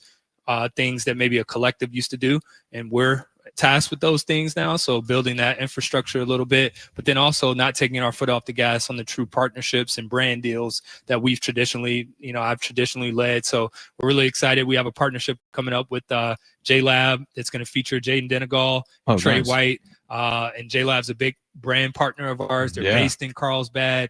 So when people, once again, you've heard me say this before, when people wonder how they can support true endorsement deals in NIL, it's like, okay, if you have a chance to buy your son or daughter headphones for Christmas, buy some J-Labs, right? Like support J-Lab, because if J-Lab does well, they continue to pour into our student athletes, and it just helps the whole ecosystem. What about on the other side? I'm glad you mentioned that. Brendan Hill is with us. Let's say you're an Aztec fan and you're listening right now to this conversation, and you are a local business owner, because there's thousands of San Diegans that own local businesses. Absolutely. And you want to work with a student athlete, whether it's a football player like Jaden Denegal, or a men's basketball player like Miles Bird, or a women's basketball player, or a softball player. You can do that, right? I mean, you can connect a business to a student athlete, and they can help promote your local brand, right? Absolutely. And so that's exactly right. Local businesses. We just had a sit down with a local pizza shop yesterday. Okay. Abby and I did, and had lunch and talked about all the potential that there is to support student athletes. But the real key is our fan base and our alumni base and our San Diego market. When they see these partnerships on display, they support those businesses that support our student athletes, whether it's Blenders or J-Lab or whatever it is. If you're a local, and that's the business benefit of being a local business, right? Is you're going to get to see that ROI almost instantly if we really activate our support network. And we have 500,000 living alum, 1 in 7 adults in San Diego with a degree came from San Diego State. So we have all these, our tentacles are out there. We just need people to really get behind the brands, and then the brands get in touch with us, learn how you can support student athletes. And then on the other side of the house that I represent, the student athlete development side, we have a great internship program, 35 paid student athlete internships this summer, both in our department and with businesses in the community. And we're celebrating that tonight here before the Fan Fest. So that's amazing. That's really cool. As far as, a collaboration goes between NIL, student athletes, and helping them get paid through, deals and whatnot. Talk about the collaboration that goes into that from the student athlete with you and NIL here at San Diego State. Yeah, absolutely. And that's what's integral in our role. Abby and I, our role is we have access to the student schedule. They have everything from practice to treatment to training table to class to study hall and tutoring. So it's really a logistical feat to coordinate that with brands, with the student, with coaches, and all these people, make sure they don't miss study hall to go make a little money on NIL, right? So that's kind of our role, is kind of running traffic control and making sure that we are serving in between the brand and the student athlete, and making sure everybody does what they're supposed to do. If a student's supposed to be somewhere at a certain time in a certain uniform, that we help them navigate that, coordinate with the Omer and our equipment staff and all those types of things that people don't see. So that's kind of what we do. We're kind of the intermediary, and we help both sides. Brendan, before you go, I'm curious to get your thoughts on the value of retaining as many pieces as Shawn Lewis did, especially today, where across all sports there's so much movement. There's some college football programs that had probably 70 or 80 changes on the roster between last year and this. That hasn't been the case at San Diego State. With all these returnees, as someone that played college football, what can the value be of bringing all these pieces back? Continuity and leadership. I've had the pleasure of getting to know Trey and getting to know Chris and all these players that have come back, and even the players that we added like Jaden. And you just see the team not take as long to gel. They understand what's expected of them. And that's why I say I think you're going to see a evolve product on the field this year and really want people to get behind us, buy tickets, come out, show up, support our Aztecs because the student athletes need you. Get here tonight. Again, free tickets at goaztecs.com. Beautiful night. It's a perfect night. San Diego State scrimmaging. Jaden Denegal, the starting quarterback. You can see him under the lights tonight here at Snapdragon Stadium. Brendan, we always appreciate you taking time for us. Thanks for swinging by, man. Thank you guys for having me. We're going to have Shawn Lewis join us at 5:15. We have J.D. Wicker joining us at 6:15. And Flash Gordon, the ex-Major League pitcher, is going to join us via phone coming up at 5 p.m. We'll talk about an event this weekend down at Petco Park. And on the other side, the impact of the injury to Michael King on the Padres' chances in the second half. This is Jon and Jim. Stay with us.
All right, so if you're maxed out on credit cards or struggling with high interest debt, you could pay it all off in days with Loan Pronto's Rapid Equity Loan. Hey, guys, it is Schaefer.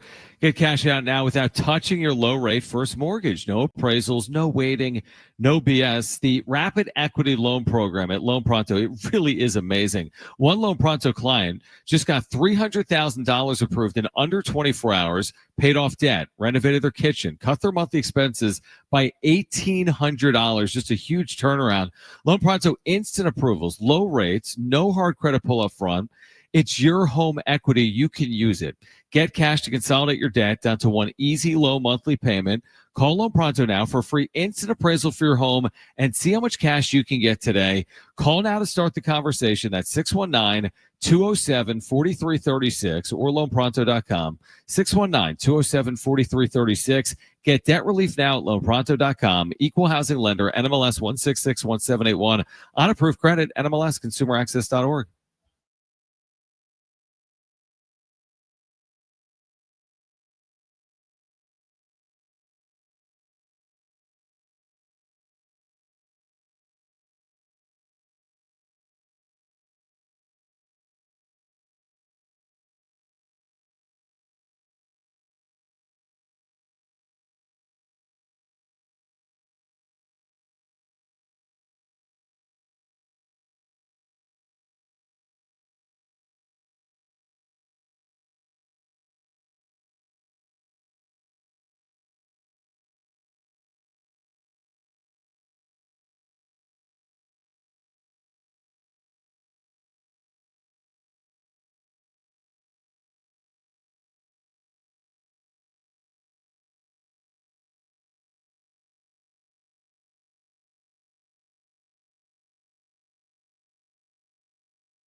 is CSU Fan Fest, live from Snapdragon Stadium.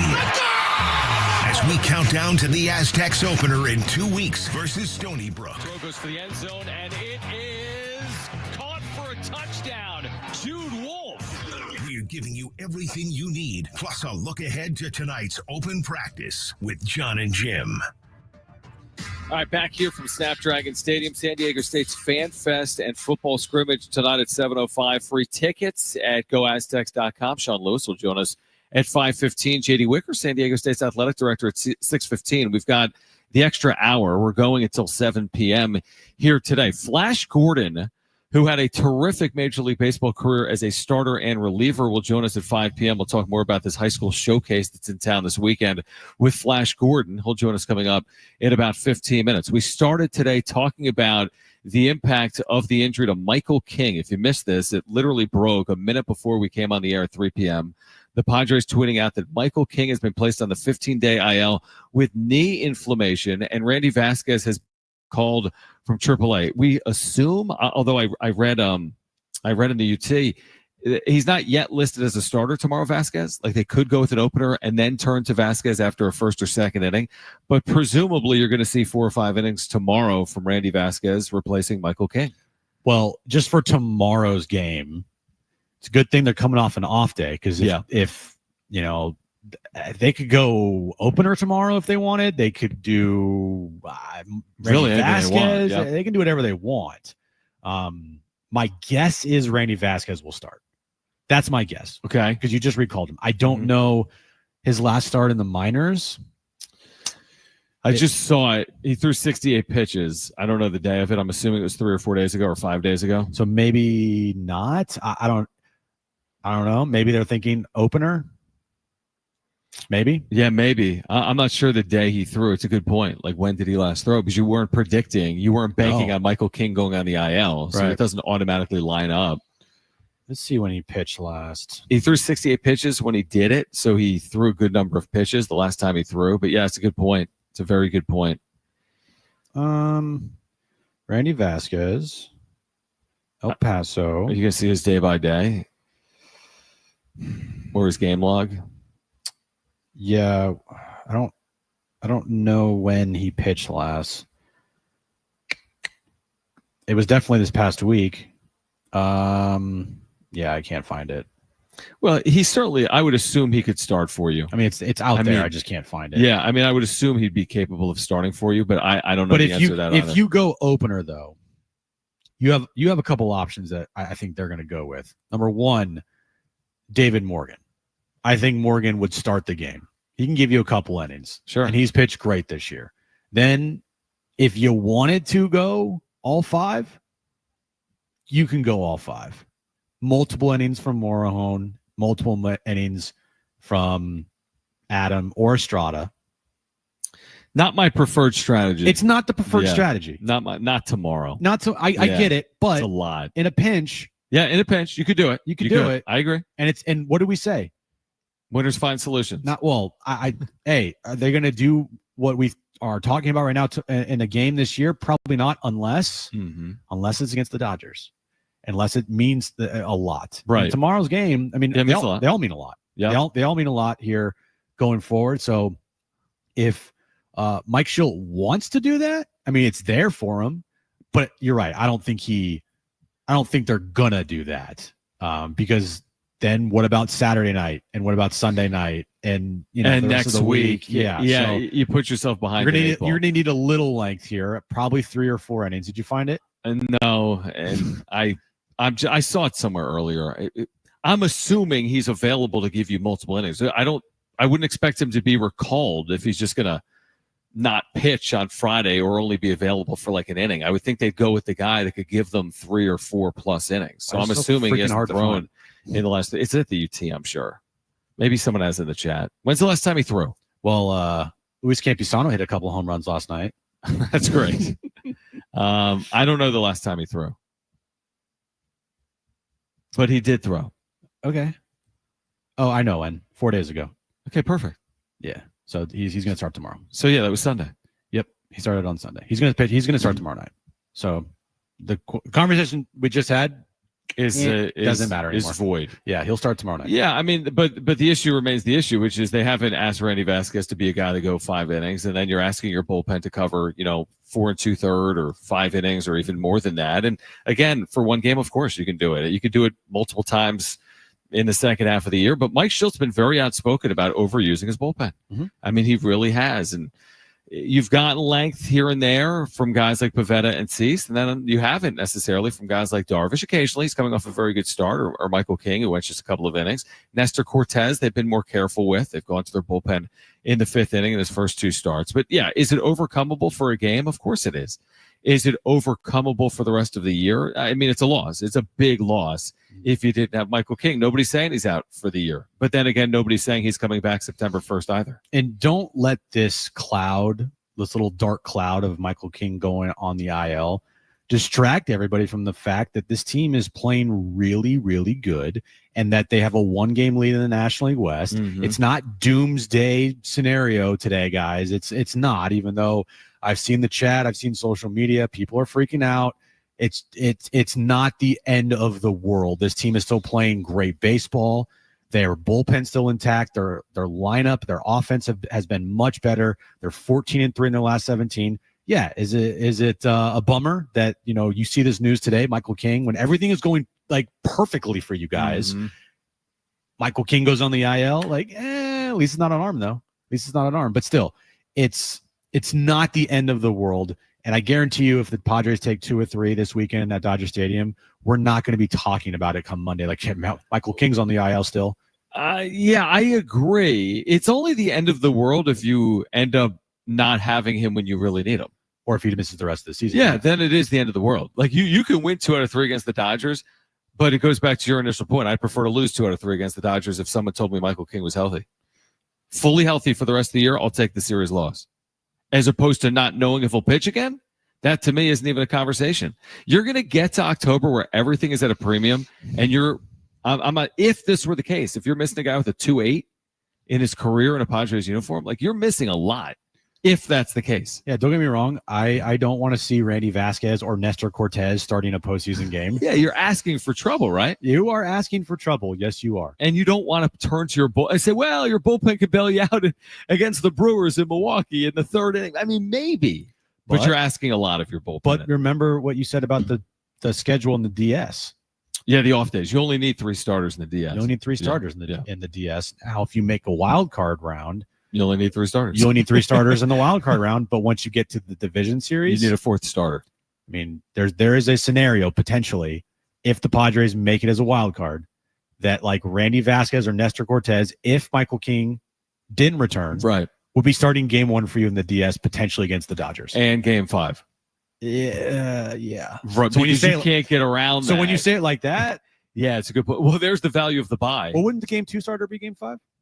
Well, game 1 and 4 and 2 and 5. But yeah, you're right. So 1 and 4. But then he'd be either way. But there's the value of winning the division. 100%. Because if you do win the division, you will not need up. 4 starters until the National League Championship Series if you get there. Yep. But if you don't win the division, you could need a 4th starter as soon as the first game of the NLDS, should you make it to the NLDS. So brings us back to this weekend and the next 6 games against the Dodgers. Maybe go win those series. They're very important. The division is the goal right now, right? Oh, absolutely, it's the goal. And then once they do win the division, or if they win the division, then the next goal is, all right, World Series. But right now, I'm with you. I think the goal is set in stone for the rest of the regular season. Mm-hmm. We'll worry about the World Series and the postseason when it comes. Win the division. That is the goal right now. And they are, man, it coming up in at the 5 o'clock hour here. We're going to tell you the lineup of the last time the Padres led the National League West. It's kind of crazy. Well, we're actually going to talk to Flash Gordon. I said next hour. Okay, in the next hour we will. And it's been a long time since they led the NL West this late. It was, 15 years ago? Yes, it was. It was 15 years ago. You want to read it real quick? Sure, I'll read it real quick. All right, so let me pull it up here. 2010 was the last time that the Padres led the division this late in the season. It was September 25th, right? We all know how that season went down to the final 3 games up in San Francisco. But listen to this lineup. Yeah. Will Venable leading off. David Eckstein at second. Miguel Tejada at short, Adrian Gonzalez, Ryan freaking Ludwig, Oscar Salazar in left field, Chase Headley at third, Nick Hundley behind the plate, and John Garland on the mound. That's the lineup of the Padres the last time they were in first place this late in the year. And it was wow, look at that lineup. Last time seasons ago. Yeah, wow, look at that lineup. It's the last time the Padres held sole possession of first place in the NL West this late in the season, yes. All right, Flash Gordon is going to join us on the other side. Shawn Lewis at 5:15. Don't go anywhere. Hour 3 of Jon and Jim comes your way next right here on San Diego Sports 760.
All right, this update is brought to you by Staples Stores. Padres have an off day today. They start a 3-game series up in LA against the Dodgers tomorrow night. They have a 1-game lead over the Dodgers in the NL West.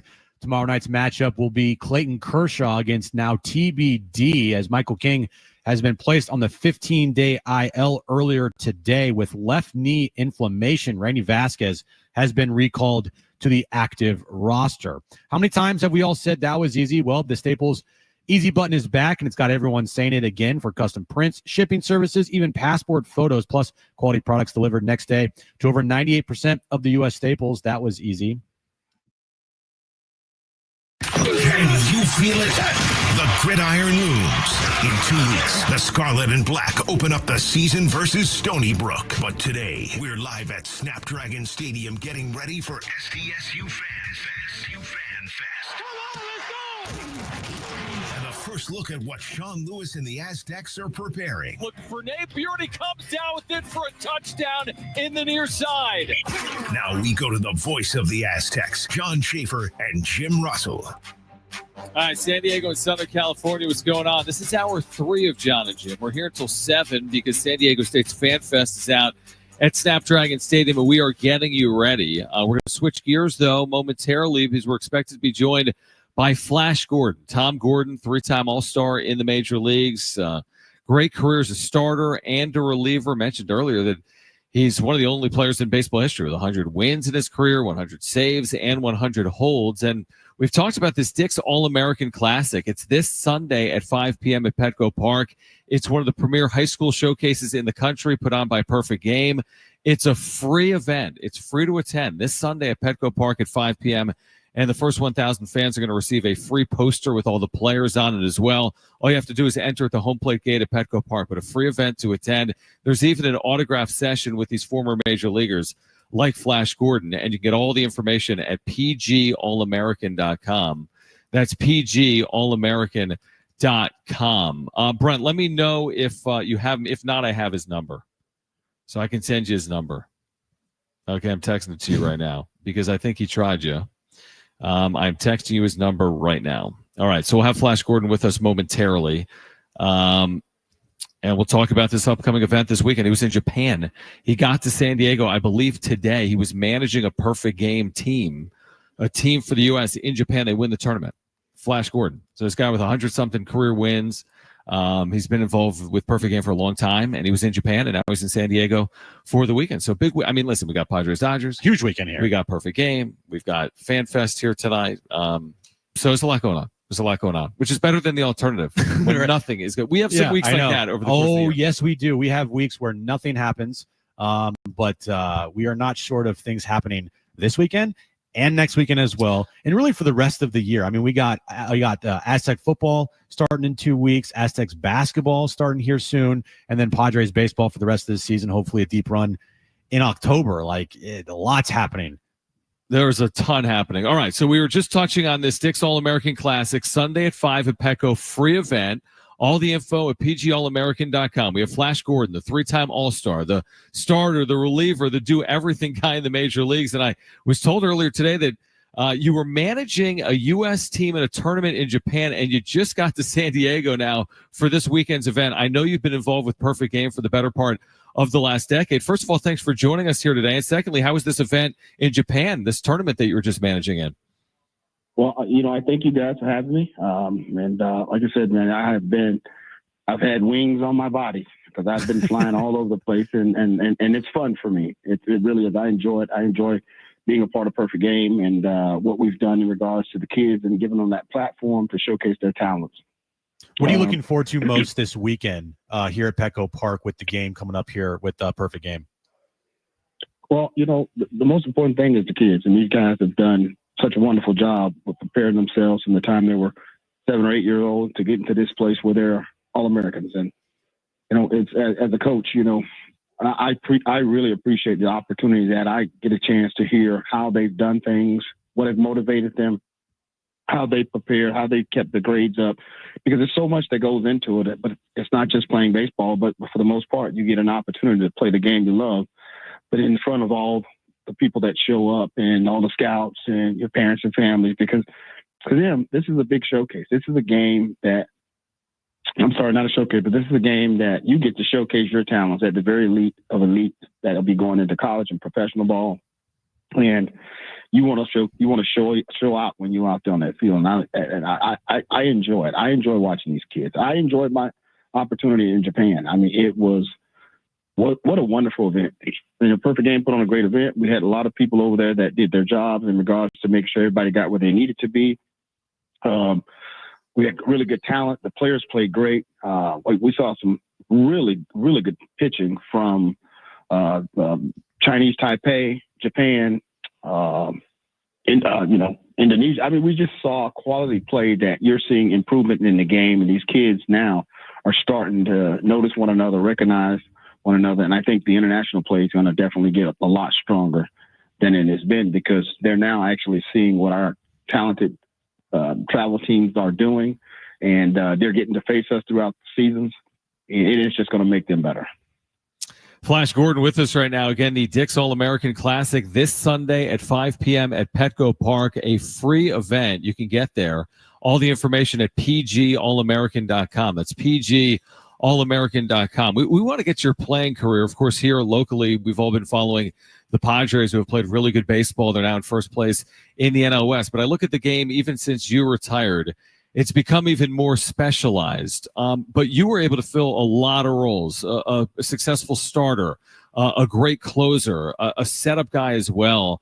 What does it take mentality-wise to be able to do all of those things over the course of your career and do them well? Well, I tell you, first of all, you got to have some discipline. And I tell the kids, discipline, preparation, and the attitude to be every day, go out and realize that, I may play well today. And if I don't, then I have to get ready for tomorrow. And I think being that baseball is an everyday game, I don't think early in my career I really found the niche that would have kept me in the big leagues for a long time. I think once I realized I got to Boston and Jimmy Williams, one of the managers, realized, this kid can throw every single day. And so it would benefit me to be more of a setup and closer because now I get 4 or 5 games a week to pitch in. I don't have to sit and think if I had a bad game or bad start. And like I said, I found my niche. I found an area of the game that I can actually be really good, and I really appreciate it. I had the conversation just with the kids because, we had in Japan, we had everybody that was a pitcher on our team was a starting pitcher. And so, I asked one guy, hey, a starter, 2 guys, our starters getting a little tired. Can you get ready? He said, Coach, I really can't. It takes me 15 to 20 minutes. So I had called a team meeting and I said, guys, remember, just don't ever forget this. I pitched in the major league for a long time and mostly as a reliever. And I made a great living. I had a great time. And there's times where you can now start to figure out, especially at this age, at 15, where you fit into that. And if you get comfortable being a reliever and you can throw strikes and get outs, you can play in the major leagues. I mean, they'll take a reliever just as fast as they'll take a starter because the game has changed. And so the kids was really excited about that. I told them just kind of critique a few things here and there, learn how to get ready a little bit sooner, learn how to play catch if you're on the field, throw the ball across the diamond, getting your arm loose just in case you have to come into the games. But so I'm always trying to teach. I'm always trying to help and give guys a little bit of a nugget about what we're seeing in the game today. We're seeing a 2-way player in Shohei. That brings excitement to the game. I think we could have possibly seen that years ago. So with these kids, some of them can do so many more things. They can be reliever. They can hit. The teams are now being able to select them and put them in positions, but they also have a chance to being maybe a 2-way player down the line. Yeah, that's great advice. Tom, you have one of the best nicknames ever, Flash Gordon. Who first gave you that nickname and how did it become the name that you have now, Flash Gordon? Like everyone calls you Flash. Yeah, I mean, Bo Jackson, you would not believe it. Bo Jackson. When I got drafted in '86 and went to Sarasota to the academy. Bo he had that day off. He wasn't, I was starting the game and there were a kid that was from New York. They called him Lightning and Bo just came up with Flash versus Lightning. And the Sarasota newspaper happened to be there just to kind of take a look at my game. That start, I was my first start as a professional with Kansas City, and they just took off from there. I mean, I think I had about 10 or 12 strikeouts in that game. I struck the kids out from New York. They were calling Lightning. So it just took off from there. And as I continued to progress, the flash came with it. And, of course, even at home now, I don't hear my name. I don't hear Thomas. I don't hear Tom. Everybody calls me Flash. And I'm grateful for baseball. I'm grateful to be in a position to even have a nickname like that. That's awesome. Yeah, it's amazing, obviously, what sports are able to provide. I wanted to ask you this, Flash, because you were in Japan, but you've traveled. I mean, baseball, you've traveled the world with, obviously. You won a World Series with the Phillies in 2008, but you've traveled the world with Perfect Game as well, right? It's not just Japan. You've been all over the place over the last decade, haven't you? Yeah. And it's been so gratifying to me because I went to Barcelona, and that was a solid tournament for our younger kids. We took 2 teams. We had a solid tournament. We had a great time. The kids played great. We lost to Australia. They were really strong. Played great too. There were teams over there that gave us a tough time, and that was good, like I said, to see, because in some ways we wanted our kids to be challenged and not feel like once they walked on the field they were going to beat everybody, and that wasn't the case over there, in Barcelona. And then Australia I went to last year, and that was very, very nice. Again, Australia played great. A couple of the Spanish teams played very, very well. They were coached very well. It was just great coaching, playing, the tournaments that Perfect Game set up, and how we had it detailed for everything, and all the parents could come in regards. It's just been nothing but a positive. I can see, countries like Japan and China and all these other places in some ways getting on the Perfect Game league play and starting to want to be more involved in the Perfect Game travel scene. You set a record with 54 consecutive saves in your career spanning over a couple seasons. If you were to give advice to closers nowadays, what would some advice you give them, especially guys that, may get down if they blow a save here or there? I get a chance to talk to a lot of guys about it, because I'll say this. Jimmy Williams gave me the very best advice to be a closer. He said, "You're not Dennis Eckersley, because Eck was on the team. You're not Mariano Rivera. He was one of my closest friends. And of course, and I've played with some of the greatest of greats. But we need Tom Gordon. We need Flash to be Flash. Utilize all your weapons. Use that curveball, because we know you get outs with that pretty easy, but use all your weapons and challenge guys. Go after that first pitch strike. We don't care what it is, because you throw more strikes with your curveball. And I tell kids that, the game has changed a little bit in regards to, you don't have to throw your first pitch has to be a fastball. Sometimes you can actually trick the hitter, play with his mind or emotions when you throw a first pitch slider or first pitch curveball. It just sets the tone that, hey, I'm going to use my off speed a little more. So I use my breaking ball a lot more. When guys was closers, they all came in and they expected that 97, 98 mile an hour fastball. Now, I had one, but at the same time, my curveball was a pitch I took for more strikes. And so I tell kids, find that pitch that you can count on, strike one. And I don't care what it is. You can count on it, strike one. Get ahead with that pitch, and then from there, be aggressive with all your pitches. It's a great thing being a closer, because when that game ends, everybody in the stadium loves you. Yeah. So just want that feeling, because when you do get it, there's nothing like it in the game of baseball, that you just ended the game. Flash, we appreciate you taking time for us. We're looking forward to Sunday. This will be Sunday at 5 p.m. at Petco Park, the Dick's All-American Classic. Again, it's a free game at Petco Park. All the information at pgallamerican.com. Flash, enjoy San Diego this weekend, and thanks for hopping on with us. You got it. Thank you guys for having me. Shawn Lewis, the Aztecs head coach from Snapdragon Stadium, as we get ready for FanFest. On the other side, stay with us on Jon and Jim.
All right, FanFest coming up in about 2 hours from Snapdragon Stadium. What a night it's going to be. And by the way, if you're driving around right now, this is a free event. You can grab the ticket to GoAztecs.com. Your first chance to see the 2025 version of San Diego State's football team under the direction of second-year head coach Shawn Lewis, who joins us right now from Snapdragon Stadium. Shawn, it's great to see you. And it's here. I mean, these off-seasons, we had Rich Ohrnberger earlier. It's like the off-season is long, and then all of a sudden it catches up. You're playing for real in 2 weeks. Playing for real tonight. I mean, you're scrimmaging tonight here with your football team. We are, How much are you looking forward to everything to come in tonight here? Yeah, it's going to be a blast. I was actually, before we just rolled over from Fowler Athletic Center and everything, right, like stood in front of the guys, and it's like, hey guys, like we've embarked upon this journey, the climb that we've been on now for, I believe it's 207 days since we got back together in January, right? Wow. And this will be the first time that we do true football activities here in our home, right? And so it's like all the work that we've done, all the training that we've done up into this point and through training camp is for these fun moments, right? So it's like, hey, go have fun, like cut it loose, right? All the hard work, everything that we do, all those beach workouts and all the stuff that's been, shown on the mini series and everything that's been out there. It's for these opportunities, right? And so we're 14 days away. And cut it loose and let's go show the character and the personality of this team and go compete and execute the right way. You named Jaden Denegal, starting quarterback, yesterday. We had him on. Great kid. What went into the decision to have him be your starter for the upcoming season? Yeah, I mean, all of it, right? His leadership abilities, the way that he's earned the respect in the locker room, the way that he has executed at a really, really high level. And the kid's a baller, right? I mean, he can make all the throws. He can allow us to grow the system. And there's probably more that we have in right now, more than we'll ever carry going into a game. But we've been able to just keep loading up volume, keep layering concepts. And he's been able to take it all in stride. And really the past week, he's been operating at a really, really high level. And you can just tell the confidence that the club has in him when he's got the ball in his hands. Shawn Lewis with us right now. Again, FanFest tonight, Snapdragon Stadium. Free tickets at GoAztecs.com. What he mentioned yesterday, he said he learned about preparedness at Michigan, kind of watching J.J. McCarthy, the way he went through the routines in an effort to get ready for the game.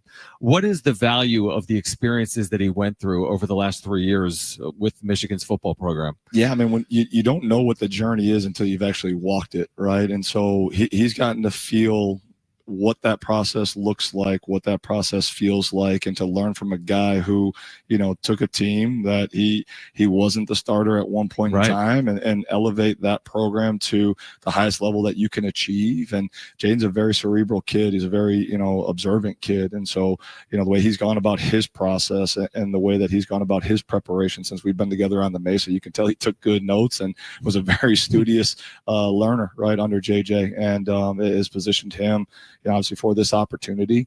And, it's funny, like, just talking with him when we had the conversation, it's like, hey, this is great. This is the next step in your individual climb, and it shouldn't surprise you, right? And now that you've taken this step, hey, let's do the work to add another rung to your own ladder, right? And continue to elevate. And as cool as this is, it should be expected, right? And that's what he's really eager about, to just keep getting better and to keep growing and keep doing what the team needs him to do so that we can all win collectively together.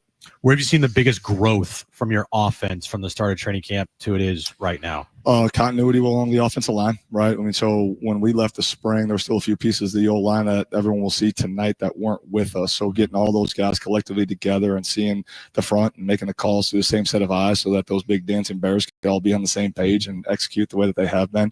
And then also the timing and the rhythm of the throw game, right? We kind of probably got through the first quarter of camp, first 4 practices and everything just seemed like just a tick off here, a tick off there. And so, got together with the throw game guys and I was like, hey, like we're going to start throwing routes on air intently each and every single day, and did some things within our practice process that we'd never done, right? It's like, hey, we can keep banging our heads against the wall and say, hey, like we're not getting the results, or right, like, hey, let's grow and let's do this in a different way, and I'm over here with the Wildcats doing 1 cone drill, and Matty J's over here throwing, with this, and the outside receivers are over here. I'm like, guys, we're going to get really good on this. Like, let's all come together and just throw a bunch of routes together full speed, right? Yeah. Like, let's not make this harder than it needs to be. Doing it together works. Absolutely, right? And so since we've, again, the obvious answer is usually the right one, right? Like, don't make this harder. Don't make it harder than it needs to be. But since we've made that stride, right, and that switch, again, the timing and the rhythm of the throw game has been really, really good. And we've really seen that this past week in quarter 3. We've had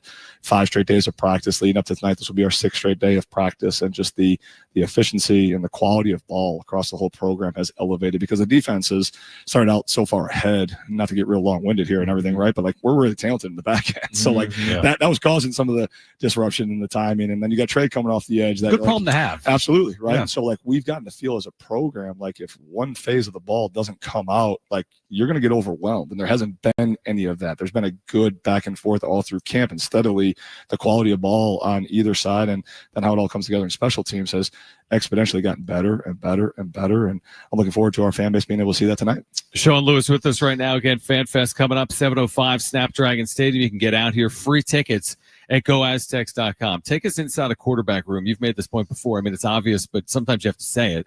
Among all the positions, the only one where only one player plays by and large, unless there's an injury, is quarterback. Right. I mean, there's examples where there's two, but the analogy is you don't have any sometimes when you have two. Yeah. So what is it like? You name a starting quarterback, but you've got a really talented group. I mean, Bert Emanuel Jr. comes in from Central Michigan, a terrific athlete, a terrific young quarterback. So what is it like once you name a quarterback, and what are these other quarterbacks? What role will they play for you moving forward? Yeah, they'll all be important pieces of the puzzle right as we go. And just because, you know, there's a necessary quote unquote role that's defined for the start of the year, that doesn't mean that that's what's going to be your role at the end of the year. Right. And so Bert, as you alluded to, is an exceptionally talented quarterback, and we're going to continue to pour into his development. And again, his response to us naming Jaden has been exactly what you want to see. Again, he's got tremendous competitive spirit. He's got tremendous emotional intelligence and emotional maturity. And, you know, he's responded appropriately, and he knows that he's only a snap away, and he continues to prepare as the starter. And then we got, you know, obviously, you know, we have Crum in the room as well with the young guys also, right? And so we'll continue their development as we go. But I think it's just a testament again how Bert responded, and you know, for everyone that ultimately, hey, you're a snap away, right? And you know, you got to continue to grow, you got to continue to develop, and you kind of get, you know, at this fork in the road when you're in one of those positions. Either you continue to work while you wait, or you're just going to let time pass by, right? And if you're not working while you're waiting, when the opportunity does come, like how much more prepared are you going to be? You're going to be in a better spot rather than if I just, I sulk and, you know, just time's going to go by and eventually it's going to be my time. Well, you're going to be the same person when the opportunity does come. And instead of thriving in the opportunity, you're going to get embarrassed when that opportunity shows up because you haven't gotten better. You haven't been working while you've been waiting. And again, both those guys, Jaden and Bert, since they showed up, like they've put their chin to their chest and they've been working relentlessly, and Bert will continue to do that. And Bert's going to be a really explosive playmaker for us in a lot of different ways, as well as, you know, the fans will see here as we move into the season. What can you tell the fan base to expect to see tonight in this scrimmage? Yeah, so we're going to play 4 quarters of football. We'll play 4 drives of normal down and distance in the first quarter. We're going to do a little bit of a 6-rep punt script when that's said and done. There's some giveaways that we're doing, and marketing is going to do their thing. So we're going to actually have our guys go to the bench and sit through a quote unquote media timeout, right? Because that's something that we don't do in a normal practice, right? And so we have our coaches up in the box and everything as well. So we'll take the iPads out and we'll go through the coaching mechanics and make sure that all our new technology and all the support staff who are the behind the scenes heroes have all their stuff dialed in as well. And we'll work out those kinks as we go. As we transition to the second quarter, we're going to do 2 drives from a backed up situation. So simulating like the, you know, opponent pinned us deep in our own territory. And then we'll do 2 drives that will be an end of half situation to get some 1-minute mechanics and everything. Go through the halftime mechanics of it all. We'll still stay outside. It'll be about 8 minutes. We'll do a 5-minute kickoff period. Again, just working the sideline mechanics of all that and making sure that we're clean in that regard. We'll do 3 more drives in the third quarter, another little 6-rack punch script, and then in between the third and the fourth quarter, we'll introduce the new tradition that we're going to do, and the ode to Top Gun and San Diego and all things to enter the danger zone together. Yeah, and then we'll wrap it up with 2 more drives in the fourth quarter. So it'll be good ball. You know, I'm excited about the opportunity to see the guys compete, and you know, it'll be a lot of fun. You can't just slip that in there. I know you mentioned with the media.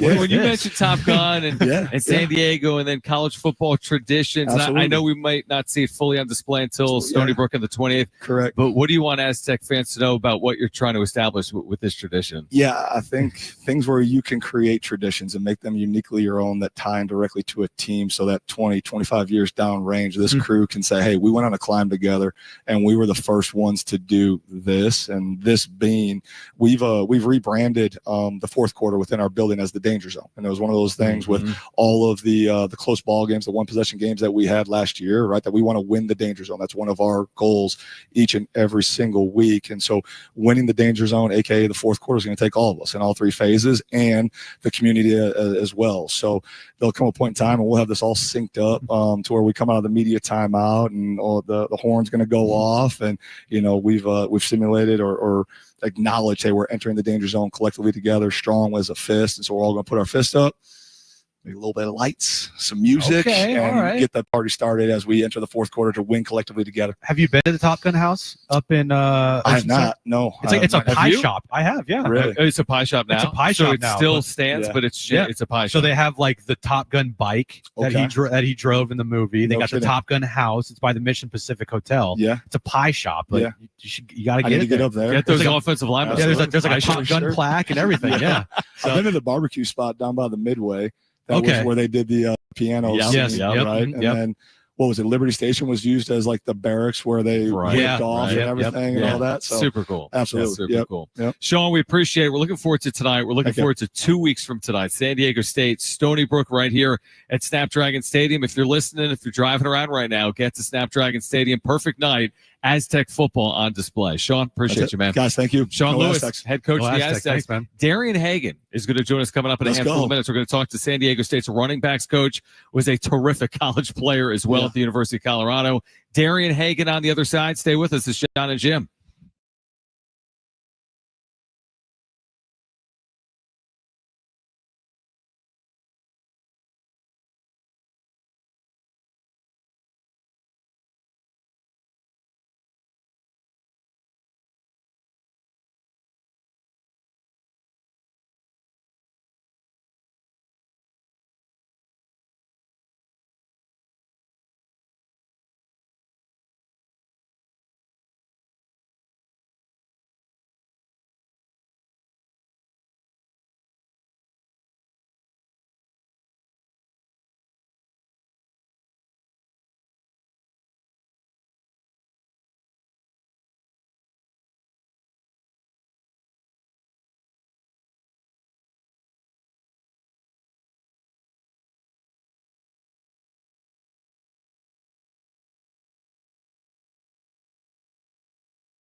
All right, this update is brought to you by Allstate. Padres have an off day today. They start a 3-game series against the Dodgers up in L.A. tomorrow night. They have a 1-game lead over the Dodgers in the National League West, sitting in first place.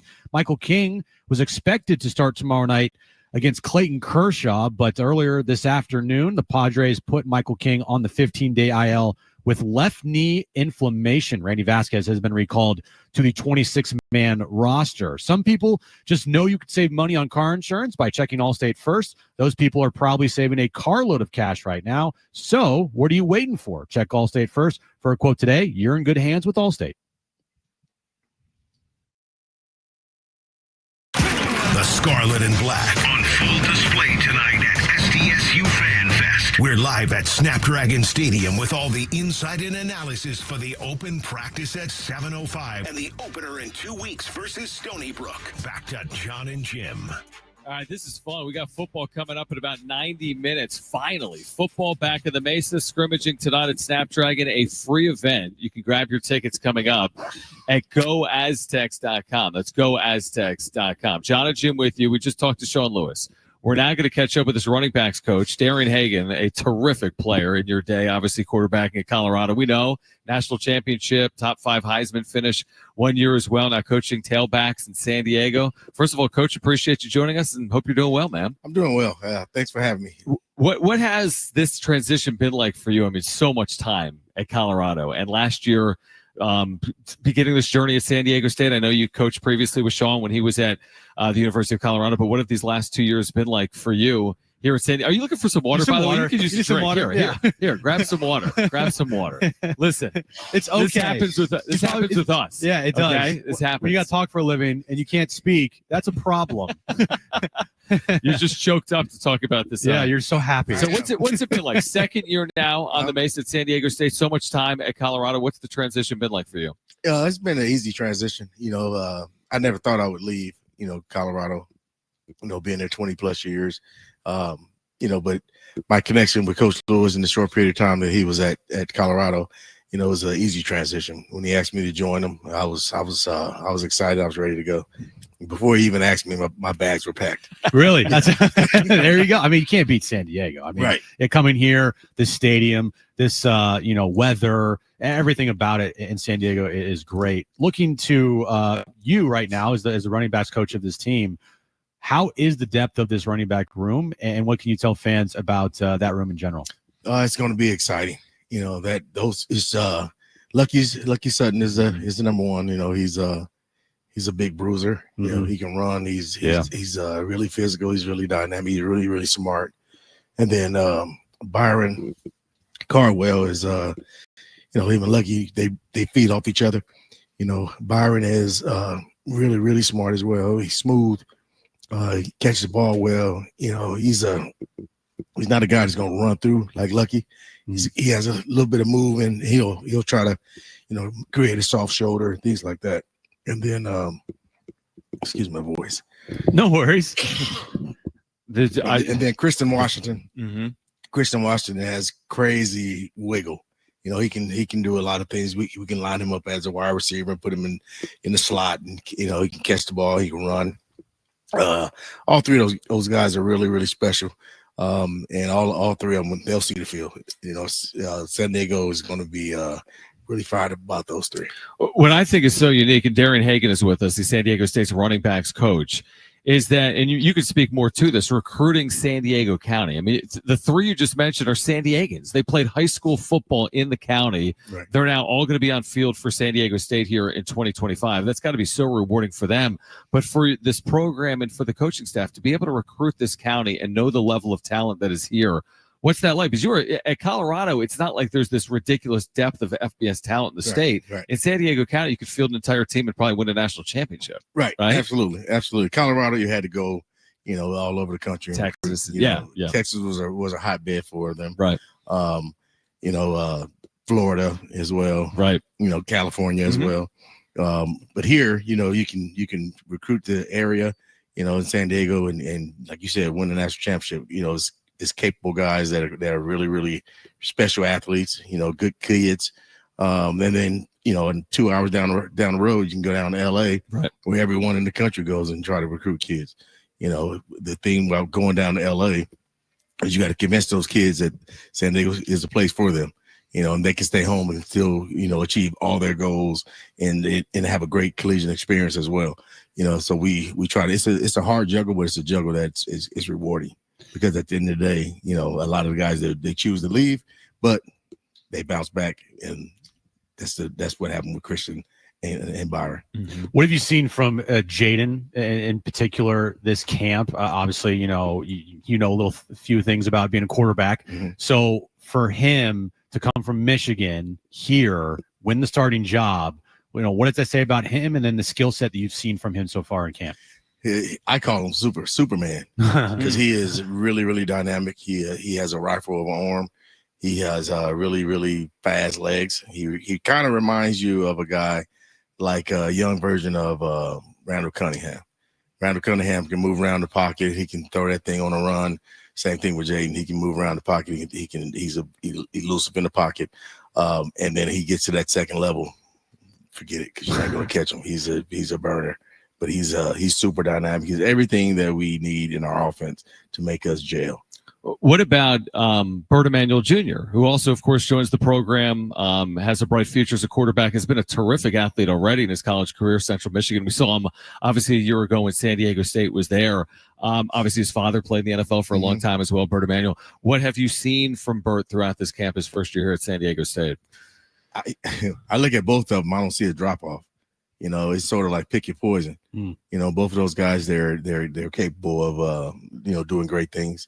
We got some really not dynamic, but really big athletic offensive linemen that are able to, open up lanes for the quarterbacks and, when throwing, also for the running backs. But those two guys are special athletic quarterbacks that everyone in the country wants to have. Even the NFL was they changed their game because of the collegiate game and exposing, runners that are super dynamic and throwing the ball and being able to run. You mentioned the beefed up offensive line. That was a big area of need in the offseason here for you guys. I mean, you can't have a good running game if you don't have a good offensive line. Right. And we saw what happened last year. The injuries played a factor in it. Guys, playing out of position and whatnot. How the offensive line looked this camp so far, and how have you guys gelled together with the running game in particular? Well, the offensive line has looked really good. It's a really big offensive line, in stature and in size, so, the running backs, Lucky and Byron being bigger guys, and then Christian being Christian's 5'11", so he's not little, but Christian can hide behind those guys. And then the next thing you know, he's in the clear. Same thing with Lucky and those guys. They're telling them to drop their pass down and just be patient in the run game. And good things are going to happen because our offensive line is getting big push. You told us a year ago, we're with Darian Hagan, San Diego State's running backs coach. You said when you got the job, one of the biggest adjustments was wearing red. Because you played Colorado. We're on black. You played the Big 8, but Nebraska. Right. I mean, the Colorado-Nebraska thing, for those that, you're going back basically now a generation. Right. People now don't know Colorado-Nebraska like they knew Colorado-Nebraska 35 years ago. Is that still at all an oddity to you, putting on red and black when you go to work? It definitely is. When I have to put on red, I start cringing. It's something that was embedded in me. Bill McCartney, our head coach at Colorado, he had a disdain for red. We had our calendar in our locker room was every team we played. Our schedule, I should say, every team we played, and then it always had red letter game. That was against Nebraska. That's awesome. So we knew when that game came, it was time to really, to step it up. Also, I had a coach, Mike Berry, who was our offensive line coach. Courtesy cars and stuff were big back then. He had got a courtesy car. It was a red truck, and then he had parked it in the parking lot, and we started our meeting, and Coach Mack walks in, and he goes, "Who has a red truck in the parking lot?" And then he's like, "Coach, that's mine." He goes, "Get it out of here!" Oh my wow! He made him take it back to the dealership and get rid of it. And then I remember when I first stepped foot on campus, and our meeting, I stepped in with a Nebraska hat on. Oh my gosh! That's how stupid I was. How did that end? It didn't end well. Oh, he gave me the business. He kicked me out the man. first meeting. but it taught me a lesson of what not to do.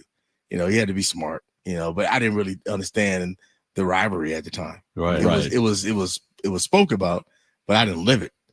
You know, so I didn't really know about it. So when I stepped foot in there, I was just like, okay, I was got, you know, they're in the same conference. It can't be that much disdain for it.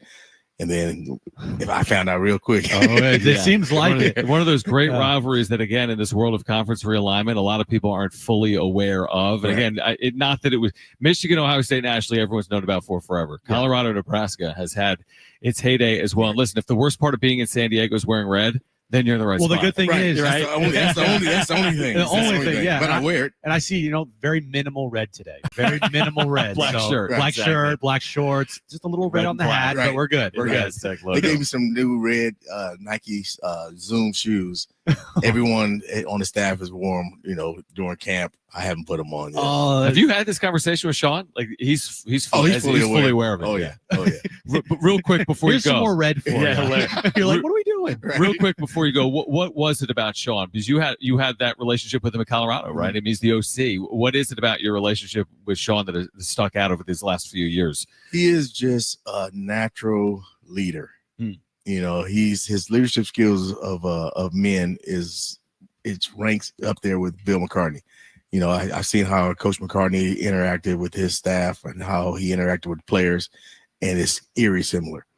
Coach Lewis is all about the players, and he lets us know that. And it's all about the coaches. He's a guy that, I come in to work. I don't look over my shoulder. I don't worry about, some interference. Sure. He lets me do my job. He lets everybody do their job. One of his biggest things is, do your job. Don't look over your shoulders, because if you weren't the right person, you wouldn't be in this room. And then him and our connection at Colorado started because they had a running back coach, but the running back coach, he was one of Deion's guys, so he, on a little pedestal a little bit. And I was a guy that was in there and helping, and I was grinding with him. And I think that, me grinding with him and showing him that, that showed him that somebody he can trust, and somebody that, if he had a head coaching opportunity down the road, he would take me. Great insight and perspective, Darian Hagan. We're looking forward to this upcoming year. You got a great stable back there of San Diegans in the running backs room, and we appreciate you taking time for us. Best of luck. Thank you. Appreciate you guys. Darian Hagan. Right, we will react on the other side. We're at Fan Fest, which will get underway at 7:05. We're on the air until 7 p.m. We're getting you ready for tomorrow up in L.A. as well. Padres and Dodgers. This is Jon and Jim. Stay with us.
TSU Fan Fest, live from Snapdragon Stadium. As we count down to the Aztecs opener in 2 weeks versus Stony Brook. Throw goes for the end zone, and it is caught for a touchdown. Jude Wolf. We're giving you everything you need, plus a look ahead to tonight's open practice with Jon and Jim. All right, we're here until 7 p.m. Special version of Jon and Jim. Getting you ready for Fan Fest. Great to connect with Shawn Lewis, the Aztecs running backs coach, Darian Hagan as well. So one eye on tonight, Fan Fest, where the Aztecs will take the field just 2 weeks out from their opener against Stony Brook. Another eye on what's going on up the road, obviously in Los Angeles, where the Padres have the day off. They learned today Michael King has been placed on the IL with knee inflammation. So as Jim said earlier, it's an exciting time. I mean, there's a lot going on, obviously, locally in San Diego. We've said this a lot over the years with the Padres. We're like, everything, it was going too well. You know, I'll give you an example. Juan Soto's acquired at the trade deadline. We learned Tatis is out for the year. Oh, yeah, that's right. Last year, they're in the postseason. They dominated Atlanta in the wild card series. They lose Joe Musgrove, you know, in the series against the Dodgers. They're up 2-1. They don't score for the final 24 innings. They're 14-3 right now in their last 17 games. They're in first place in the NL West. Oh, by the way, Michael King is on the IL. So this is how sports work. It certainly how sports work in San Diego. Now the question becomes can they overcome it? And hopefully they will. I think in the regular season, they've got the ability to do it. We'll see about beyond that. Well, overcoming it, I feel like that'd be the question to ask if Michael King were healthy all season long, right? Like, can they overcome the loss of a player that they've not had for 2.5 months and only pitched 2 innings since May 18th? Yeah, it depends on what your goals are. No, I get that. And I think regular season, I think you got to separate that. If you're talking about can they win the NL West without Michael King, I think the answer is yes. Yeah. Can they win a World Series without Michael King? Yes, but it'll be tougher. Mm-hmm. You know? So can they overcome the loss of Michael King? Yeah, because they've done it for the last 17 games. They've done it for the last 2 months, and not having Michael King on this roster and in this rotation, it's nothing new. Yeah, it was great to see him back on the mound last Saturday, but he only gave you 2 innings, and he was very rusty. Mm-hmm. If he went out and pitched 8 shutout innings, and he struck out 11 guys, and you're like, oh my gosh, and then he goes back on the IL today, you're like, oh, that's a bummer. Don't get me wrong, this is still a bummer for sure, but it's not the loss that I think we might be, projecting it to be in the short term. Long term, different story, but in the short term, they're still a good team. All the moves that AJ Preller has made have paid off in a huge way. This bullpen is nails, lights out. Just the spot in the rotation that Michael King came back and he occupied is now going to be occupied by Randy Vasquez. And we'll see what he does tomorrow night. And hopefully he gives you 4 quality innings and they go to the bullpen with a lead. Yeah, I think my question would be, does this start any type of snowballing effect in terms of asking people to do more? And you're right. They haven't had him for 3 months. And by and large, they overcame it. I'm not as concerned about the regular season anymore, though. Like, it was never really a regular season conversation for me about the Padres anymore. Yes, you want to win the division, and that's far from a guarantee.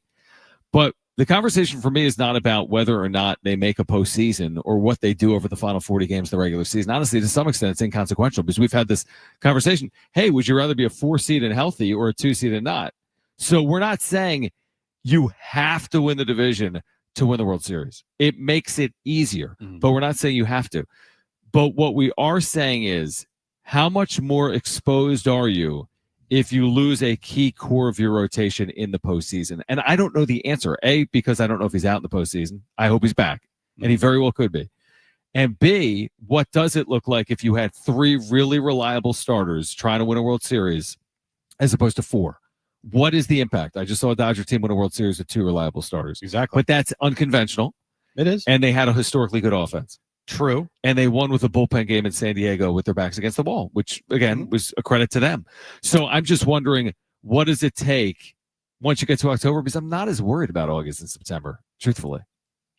That part is the formality. Oh, they have a 98.8% chance at Fangraphs of making the postseason. So I'm putting them in the postseason. I'm not as concerned about the seed. I'm concerned about how do they navigate October and what does Michael King mean for October, not September. Yeah, I'm concerned about the health of this team, making sure that no other key pieces go down to injury. But I'm still, looking at the here and now, and winning the division is definitely goal number one. It's got to be like.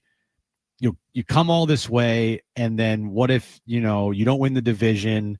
That's going to be kind of a bummer. It just will be. I mentioned back in 2022 when the Mets won 100 games and they went in as a wild card and they never celebrated that year. Remember that? Yeah, they never celebrated. I'm not projecting that on the Padres, but what I am projecting a little bit on the Padres is maybe some disappointment if you don't win the division, especially if this thing remains close until the final week of September. Yes. Okay. I agree, but yes and no. Let me give you this side of it. Okay. Different sport. Ohio State lost to Michigan. And they won the national title. The week before they won 4 consecutive games. But, yes, I get it. Totally. And it's different. I know it's different. Yeah. There's got to be some Ohio State fans that are still like, I mean, I know Ohio State fans. And yes, probably. But at the end of the day, they won the national championship.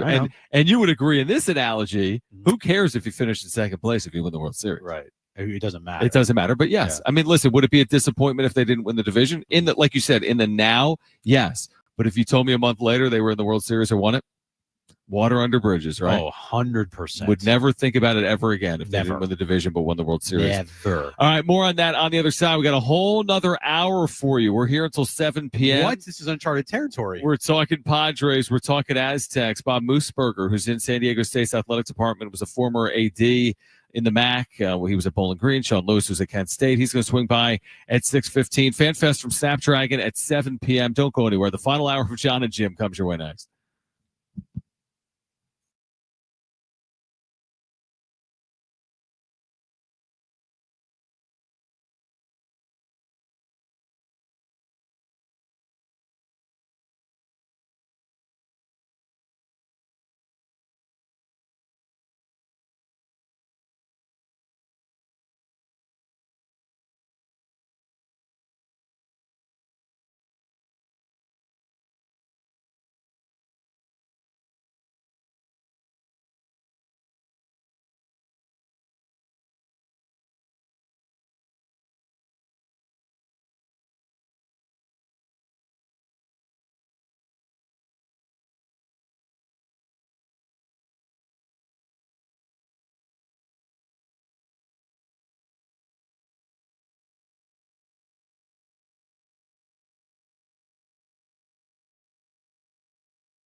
All right, this update is brought to you by Allstate. Padres have an off day today. They start a 3-game series tomorrow in L.A.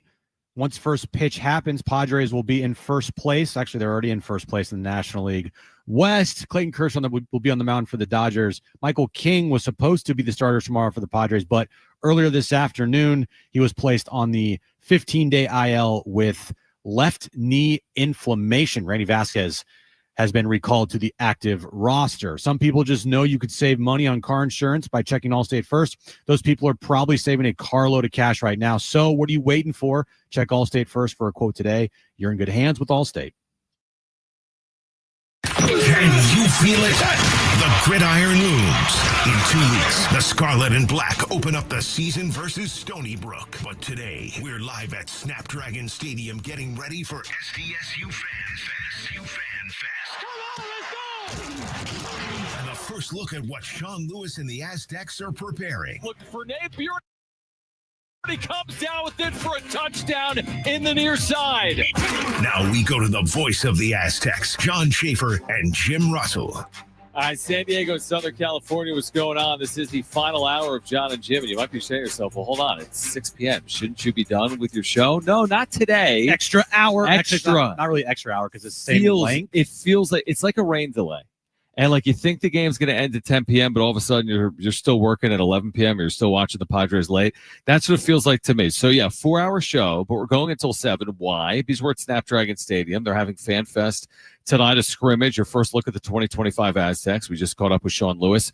For example, last hour, we're going to see the Aztec football team coming up in about 1 hour here at Snapdragon Stadium. So we're here until 7. If you missed Jaden Denegal with us yesterday, the Aztecs' new starting quarterback, you'll hear a conversation with him coming up at 6:30. We're also going to catch up with Bob Moosberger from San Diego State's athletic department at about 6:15. So football, Jim, it's a couple of weeks away, whether you're a college fan or an NFL fan or both.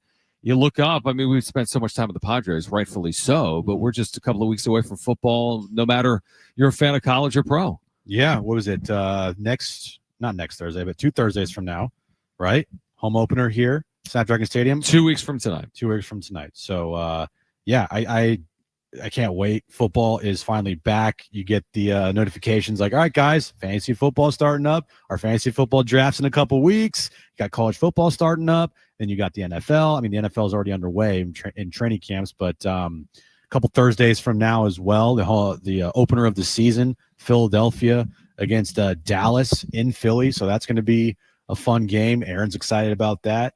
So, yeah, I can't wait. But, you know, it's hard what we do, right, to get fully invested in it when we're so heavily invested in the Padres and their success and their chances to win a World Series. Yes, once their season is over, and hopefully it's ending with us on Market Street celebrating a World Series.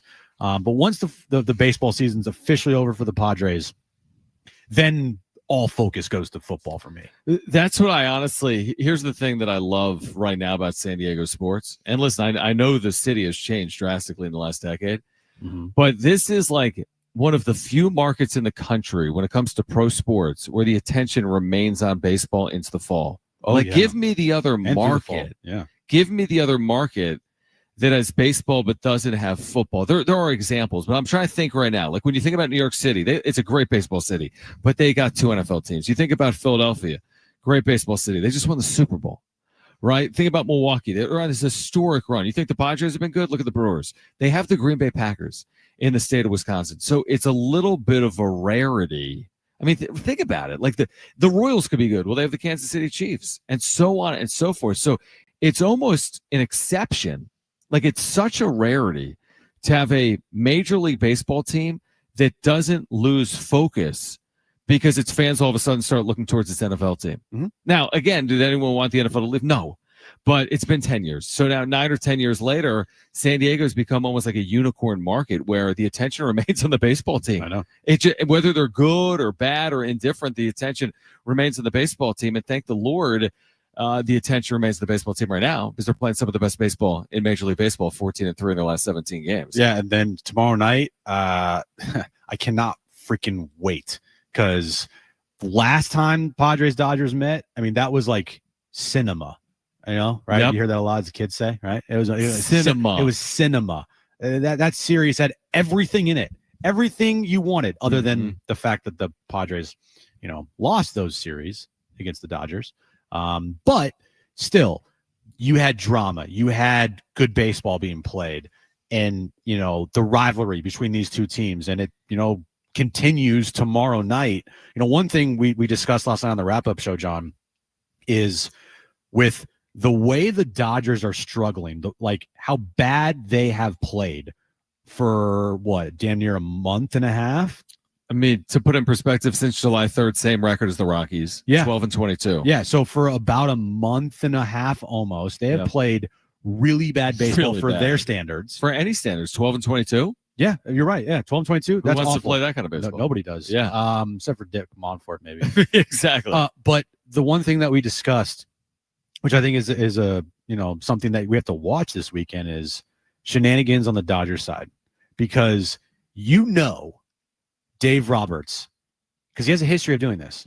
He is probably itching to get his team fired up and get them back on track and wake them up. And what better way to do that than starting some with your rival this weekend at Dodger Stadium? By the way, and you're 100% right, and I expect it. And honestly, if I was in his shoes, I would do the same thing. Why? It worked last time. And by the way, what I said last year, and I stick by, is if the Padres would have pulled the same shenanigans and end up benefiting them, I would have been completely cool with, because you end up, getting to winning a World Series or winning that series. So yeah, I'm not saying it's a bad thing. I'm not. No, I know you're not. I know you're not. But what I'm saying is, what I'm going to say to counter the point I said it last night is, I'm expecting it. But what I want to see from the Padres is don't take the bait. So by not taking the bait, what does that mean? It means if you get hit, there's no need for it to elevate to benches clearing or for any type of, whatever, barking back and forth. Or, whatever. There's no need for it. You've outplayed them. You've made up 10 games in the standings in the last month. You don't need to get into that. All you need to do is outplay them for a series or for the next 2 series over the next 10 days. You just don't need to get involved in the extracurriculars. No, you don't. And that's the thing that you're kind of just waiting for if you're on the Padres side, is like, are they going to do something? Because they're playing awful. They need to wake up. Yep. Dave Roberts even said last night they did not expect to be here. They're all down on themselves. So what better way to have a pick-me-up and bringing the team together and rallying the troops is, hey, who are we playing this weekend? Oh, the Padres? Let's start something. Perfect timing. We're not playing the Rockies. We're not playing the Nationals, teams that we don't care about.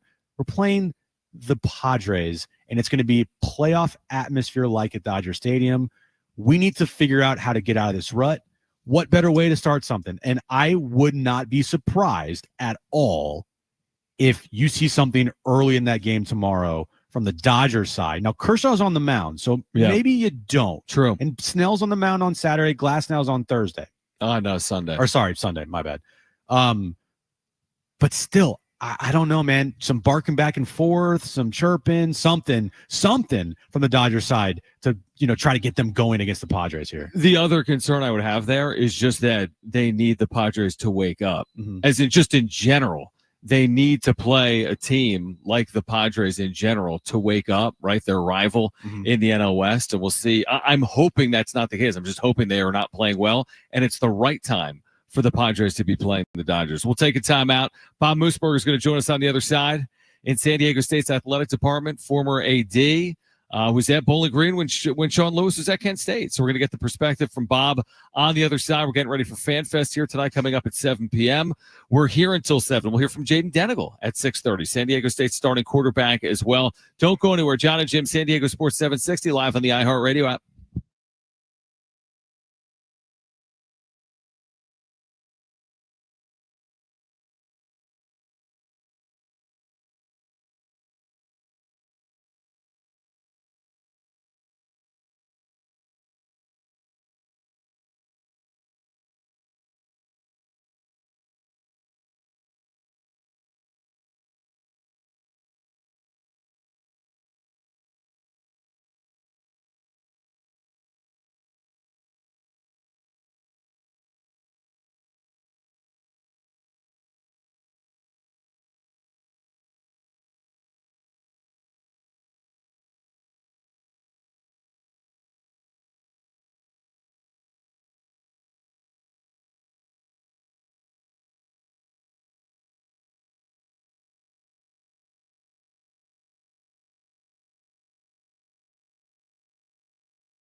all set for SDSU Fan Fest and tonight's open practice at Snapdragon Stadium. V2, flood right close. Press 34 duo. Exploit on. We head back to Jon and Jim.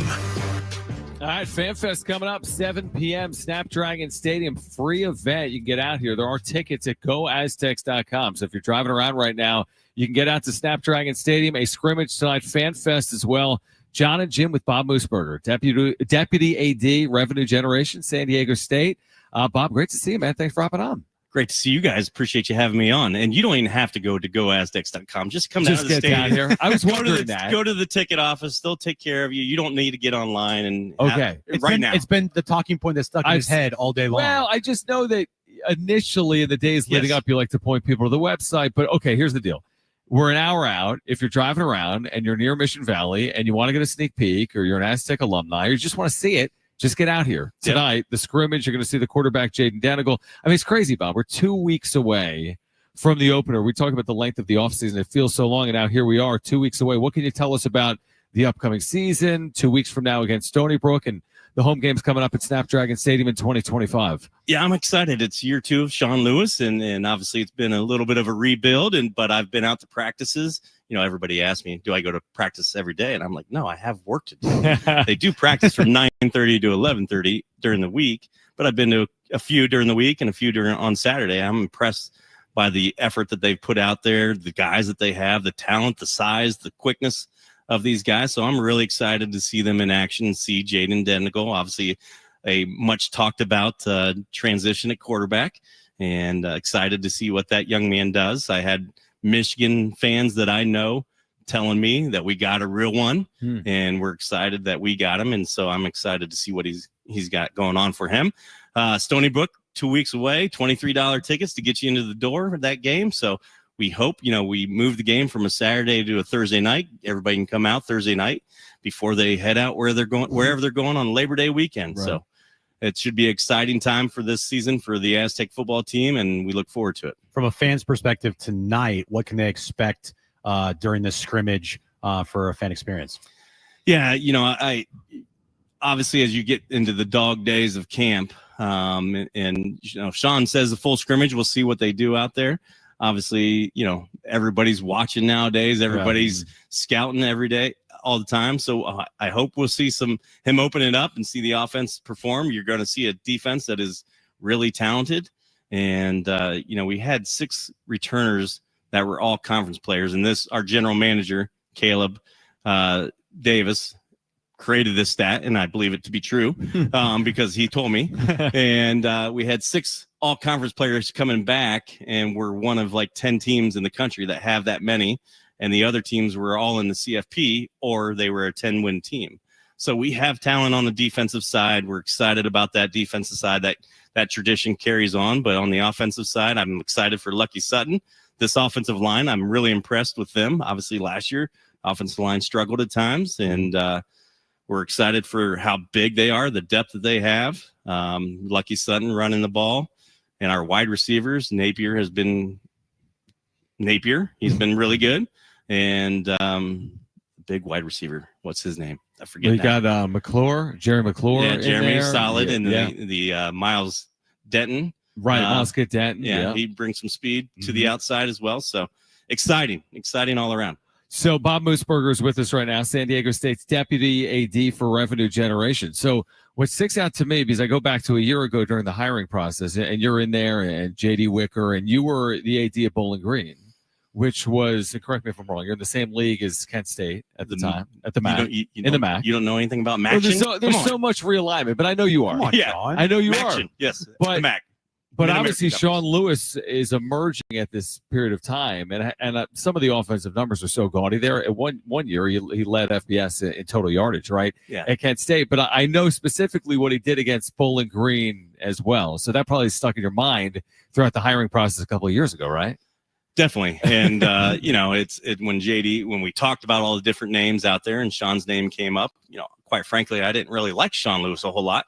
He averaged 42 points against the Falcons. I think we were 0-5 against them, something like that. And, his teams were wide open offensives, but ran the ball. They had offensive line that was nasty and physical. and they were a fun team to watch. And Kent State's impossible to win at. I mean, that's a tough football job in our league. And, you know, the former AD used to tell me about they wanted to get $4.5 million during their non-conference play from game guarantees. And those are, you know, 3 games at 1.5 each. And that's against Texas A&M, Auburn, Georgia. Jeez, and that doesn't set your teams up for success whatsoever. And, you know, Shawn's teams were very talented. You know, I think they were 2-10 the year before him. And then they turned it around in year 2, went 7-6. And since he's been gone from Kent State, I think they've won 1 game. They haven't won an FBS game since he left 2 years ago. I didn't know that. Yeah, they have not beaten an FBS team since he left. Yeah. So, you know, his presence, again, you know, we talked to our seniors, we talked to the leadership council of our football team, what they were looking for in a head football coach, and Shawn checked all those boxes. And, you know, he's excited, he's relatable to the players, and, you know, we're excited for year 2. Obviously, we had some hiccups last year. We got to clean up those things and keep improving. Yeah, back to, you know, just continue with Shawn Lewis, you know, talking about the things that he has done and shown to you know, give the confidence to the, you know, the program and everybody here that you can turn this thing around. Give me one specific thing about Shawn that makes you as confident as you sound that he is going to turn this program around and get it back to the level that it was before he was here.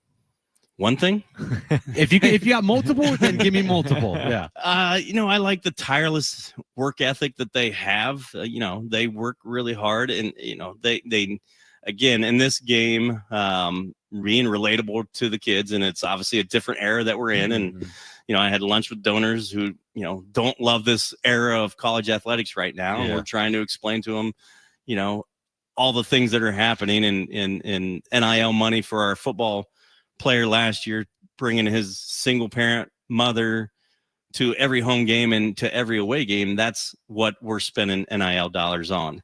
And it's not Lamborghinis that you may see at some other school or anything like that. So again, to attack this new era of college athletics, I think Shawn has the, you know, aptitude, the relatability to young men. And I think, again, through work ethic, the recruiting, his staff works really hard at recruiting. That, again, depending on who you read, we got the top ranked recruiting class in high school ranks. So again, I think they're doing all those things right.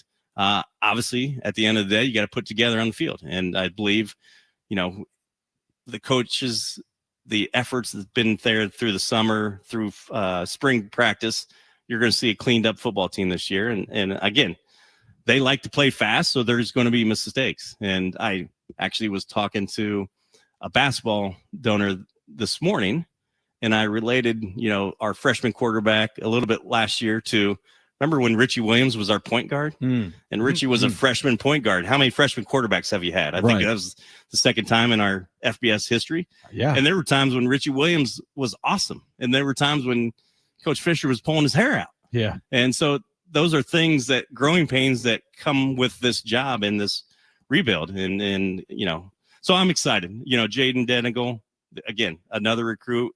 You know, I had, you know, friends back in the Midwest, like I said, those Michigan fans that would text me and say, oh my gosh, he should be starting for Michigan. Yeah. If Harbaugh was still there. That's what they were saying. Right. Wow. Yeah. All right, Moose, before you go, looking at just what's to come here this fall at Snapdragon Stadium. I mean, this is a spectacular facility, obviously, for San Diego State. Boise State, obviously, will be here. Cal will be here. You look at this home schedule, what do you want Aztec fans to know? Again, like you said, $23 tickets for the opener against Stony Brook. But you got pricing options and ticketing plans for any and all Aztec fans, obviously, this fall. We do. We have, you know, a ticket price for every budget. Yeah. I've told fans that, you know, season tickets, $200 for a season ticket. Again, when we try to compete for championships, you know, we're looking at Boise State. Their cheapest ticket is $199 on a season ticket basis. So we need this community to rally around this team. And again, it didn't happen overnight with Coach Fisher. I know Coach Fisher talked to the team earlier this year. You know, he won 5 games his first year, and it was a progress or process to getting to where this basketball program is now. You know, the chicken or the egg. We need the fans here cheering on our team. And, you know, again, it's about winning, sure, but it's also about the experience here at Snapdragon Stadium, which is, you know, I was at Qualcomm Stadium. I know that experience, and it wasn't beautiful. Snapdragon is a beautiful facility, great food, great drinks, a lot of good fun that you can have here.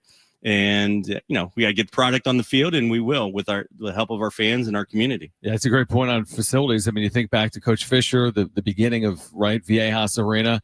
San Diego State 5 wins that year, winless in the Mountain West. And obviously, we've seen what San Diego State basketball has become. Viejas has played its role. Snapdragon Stadium will play its role, of course, for San Diego State football as well. Moose, appreciate you doing it, man. We're looking forward to the scrimmage tonight. Bob Mooseberger, Deputy AD, Revenue Generation, San Diego State, back in the Mesa. Moose, great to see you, man. Thanks for doing it. Great, guys. Thank you very much. Appreciate Thank you. it. All right, get on out here. Like you said, you don't need to go to GoAztecs.com. Just If you're come. driving around. Just bring it on down. Just come on down to Snapdragon Stadium. We're going to hear from Jaden Denegal, San Diego State's starting quarterback. On the other side is Jon and Jim.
All right, this update's brought to you by Rapid Radios. Padres have an off day today. They have a 1-game lead over the LA Dodgers, sitting atop of the NL West. Start a 3-game series with the Dodgers tomorrow night at Dodger Stadium. Clayton Kershaw will be on the mound for the Dodgers. Michael King was scheduled to pitch tomorrow night for the Padres, but earlier today he was placed on the 15-day IL with left knee inflammation. Randy Vasquez has been recalled to the active roster. Rapid Radios are instant push-to-talk walkie-talkies offering national LTE coverage and no subscriptions ever. A great alternative to a mobile phone for your kids for a limited time. Go to rapidradios.com now for 60% off and free UPS shipping. Add code radio and get an extra 5% off. The Scarlet and Black on full display tonight at SDSU Fan Fest. We're live at Snapdragon Stadium with all the insight and analysis for the open practice at 7:05 and the opener in 2 weeks versus Stony Brook. Back to Jon and Jim. All right, here until 7. Fan Fest coming up. Jon and Jim. We're going to hear from Jaden Denegal momentarily. Padres are what, 24 hours out? What time's the game tomorrow, Jim? 7:10? Dodger Stadium, I think tomorrow. 7:10 tomorrow, 6:10 on Saturday, and then Sunday. What, maybe 1:10? Gotta be an afternoon game. I'm gonna go with 1:10 start. All right, so 7:10, 6:10, 1:10. By the way, tomorrow we will lead you up to that thing. 4 hours of coverage. Yeah. Padres and Dodgers, around 3, I guess. I mean, the Padres did not play well in the first half of the year against the Dodgers. Make no mistake. No. But the teams are different, and they've headed in different directions, and hopefully that continues here in the second half of the year. It was the Padres 2-5 this year against the Dodgers. Of course, we know how last year ended. And now we're going to see a ton of Padres-Dodgers. 6 of the next 10 games for these teams are against each other coming up. We'll hear from Jaden Denegal in a minute. But, yeah, think about that. 6 of the next 10. Where, listen, I mean, yeah, maybe that one of the teams, maybe it's 3-3, these 6 games. Maybe it's 4-2, one way or the other. What if it's not? I mean, what if someone wins 5 of the 6 games? What if there's a sweep in there? There's a possibility where there's some separation that occurs, and it would happen quickly if that happens over the next 10 days. This weekend and next weekend, I feel like the baseball world will be tuning in. Right, exactly. Because this is the best rivalry in sports. Or not sports, but it's the best rivalry in baseball right now. My bad. Not sports, but the best rivalry in baseball for sure. Not even close. And so we know the history between these two teams. We know there's no love lost between these two teams. There's bad blood. The series earlier this year and then the postseason last year kind of just added fuel to the fire. The fire is definitely it's lit for sure. It is a huge flame, and that's why these next 2 weekends, especially what's at stake, right? There's nothing bigger at stake in baseball than divisions in the regular season. Sure. And so when you have 2 opponents that are rivals, and there's bad blood, and there's history, recent history, postseason history, regular season history, it just makes it that much more fun to watch, and I can't wait for this weekend. I can't. I mean, the crowds, oh my gosh, the games, all the history, all the recent history between these two sides on display beginning tomorrow night at Dodger Stadium. So we will lead you up tomorrow. Make sure to be with us 2 p.m. Jon and Jim, San Diego Sports 760. And then, of course, tomorrow night for a wrap-up show as well. Now, we had Jaden Denegal, who was named yesterday officially the starting quarterback at San Diego State. We were able to catch up with him briefly. This was right before a team meeting. This was right after he was named starting quarterback, and we started the conversation by thanking him for joining us and also by asking him who was the first person he called after he got the news that he would be the starting quarterback for the Aztecs. Hello, and thank you for having me on, but my dad was definitely the first person I called when I got the news. And obviously becoming the starting quarterback of this team, it's a big accomplishment. Shawn Lewis, the head coach here, his style of offense. When you decided to transfer here to San Diego State, what made Shawn Lewis's offense so appealing to you?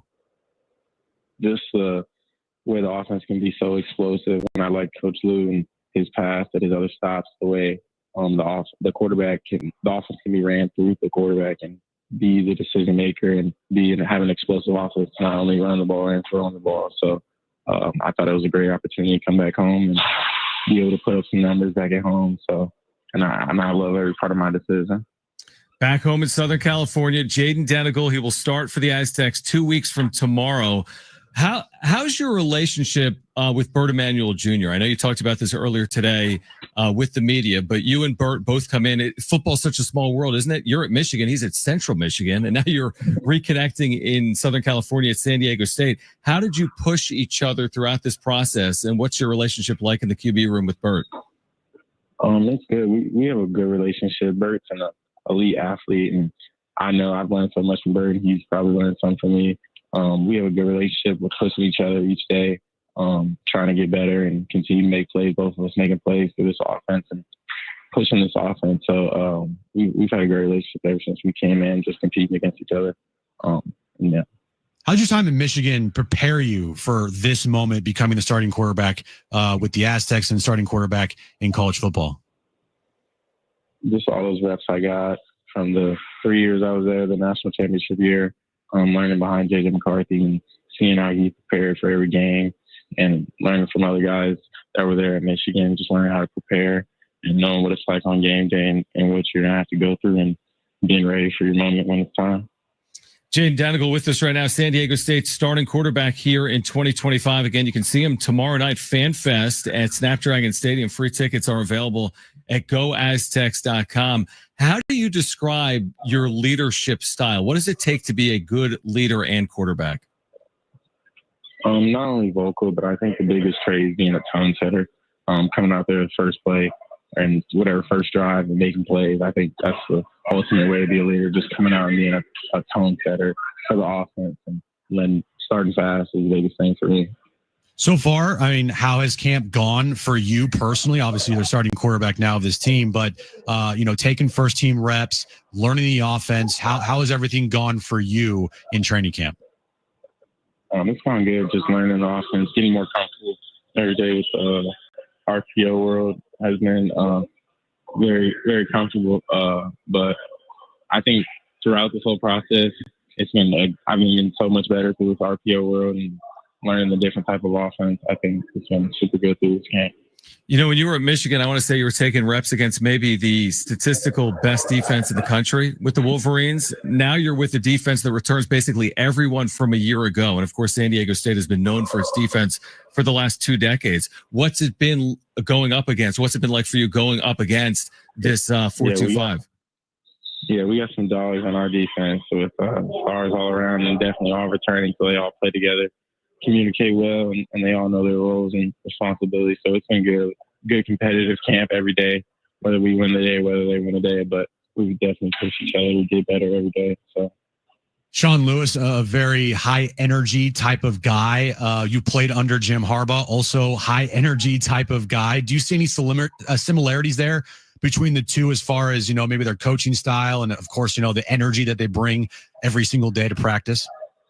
Yeah, they both have an attitude to them of attacking the day and being the best person they can every day. That's definitely the biggest similarity I see, but definitely different people, different coaching styles, and both very good. So, yeah. Jaden, we'll let you get to the meeting rooms because I know you have a meeting coming up in a couple of minutes, but final one for me would be, what is it like after you leave for Michigan, but you're from Southern California? What's it been like for you and your family to get back to California these last handful of months? Oh, it's been amazing being able to be so close to home, see my younger brother and my mom and my father. So that's been good to be about 2 hours from home. So I've been excited to be back home in California in this great weather. So the weather's been great, that's for sure. Jaden, we're looking forward to it. It's always great, as you know. We're looking forward to seeing you and your teammates tomorrow night. Fan Fest, Snapdragon Stadium, free tickets at goaztecs.com. Appreciate the time. Congratulations again, and we'll see you tomorrow, right? Yep, see you tomorrow. Thank you. That was actually from yesterday, and we were at Fan Fest, which will get underway in about 20 minutes. I know Jim, if he completes his first pass, he'll be like, this is the greatest quarterback in like college or NFL history. And if he doesn't, he'll be like, what is the deal? Basically, right? Yeah, 100%. I mean, that's basically what's happening. I'm basing everything off of his first pass in a scrimmage 2 weeks before the start of the year. At Fan Fest. It's like the NFL stuff we always see, like you say, like, oh, did you see Caleb at practice? Yeah. Oh, he threw 2 picks right in a row, back to back. Well, it's like I talked about this a couple weeks ago. Training camp in the NFL, to me, to follow it the way that some people follow it is ridiculous. Like the play-by-play of practices. Today Brock Purdy went 9 for 11 with 2 picks and a touchdown, and Mac Jones went 10 for 12 with 2 touchdowns and a pick. Right. Who effing cares, dude? Yeah. Like, it's not a quarterback competition. Exactly. Yeah. You're not looking at a rookie for the first time. You can maybe look a little into those things, right? But all in all, I mean, dude, it's the dumbest thing ever when you look at stats in training camp and whatnot. Like, what does a guy do in the game? And what does he put up in actual game action, right? But with all that being said, yeah, Jaden Denegal goes 5 for 5 tonight in his opening drive for a touchdown. He's the greatest quarterback in the history of San Diego State football history. And this team, I'm going to say, undefeated. It's like, with all that being said, we still watch the Caleb Williams video where he can't hit the net. I know. From training camp, and everyone's like, this guy's washed. But it's so true. It's like what you do in the NFL, for example, on Sundays, in college on Saturdays, like, that's where it matters. Yeah. Nobody cares about anything else. And you have such a limited chance in football. It's not baseball where you get the 600 plate appearances. You got a bad week. Yeah. Man, you can have a bad week and have an amazing year. And a quarterback, like, you got to have a level of consistency. And in college, you're only playing 12 times. And you don't see this during the regular season. Well, mostly because, media is not allowed to watch practice. They have to, leave after the first 15 or 20 minutes after practice. You don't see in practice day on a Wednesday in week 13, man, Josh Allen didn't look good. Nobody would say that. Yeah. The only thing they care about is they're like, oh, Josh Allen was he was limited in practice. Yeah. He was held out because of a knee. It's just like the appetite for football creates this overreaction in the preseason and in training camp because everybody just wants football back so bad, right? So what is there to talk about?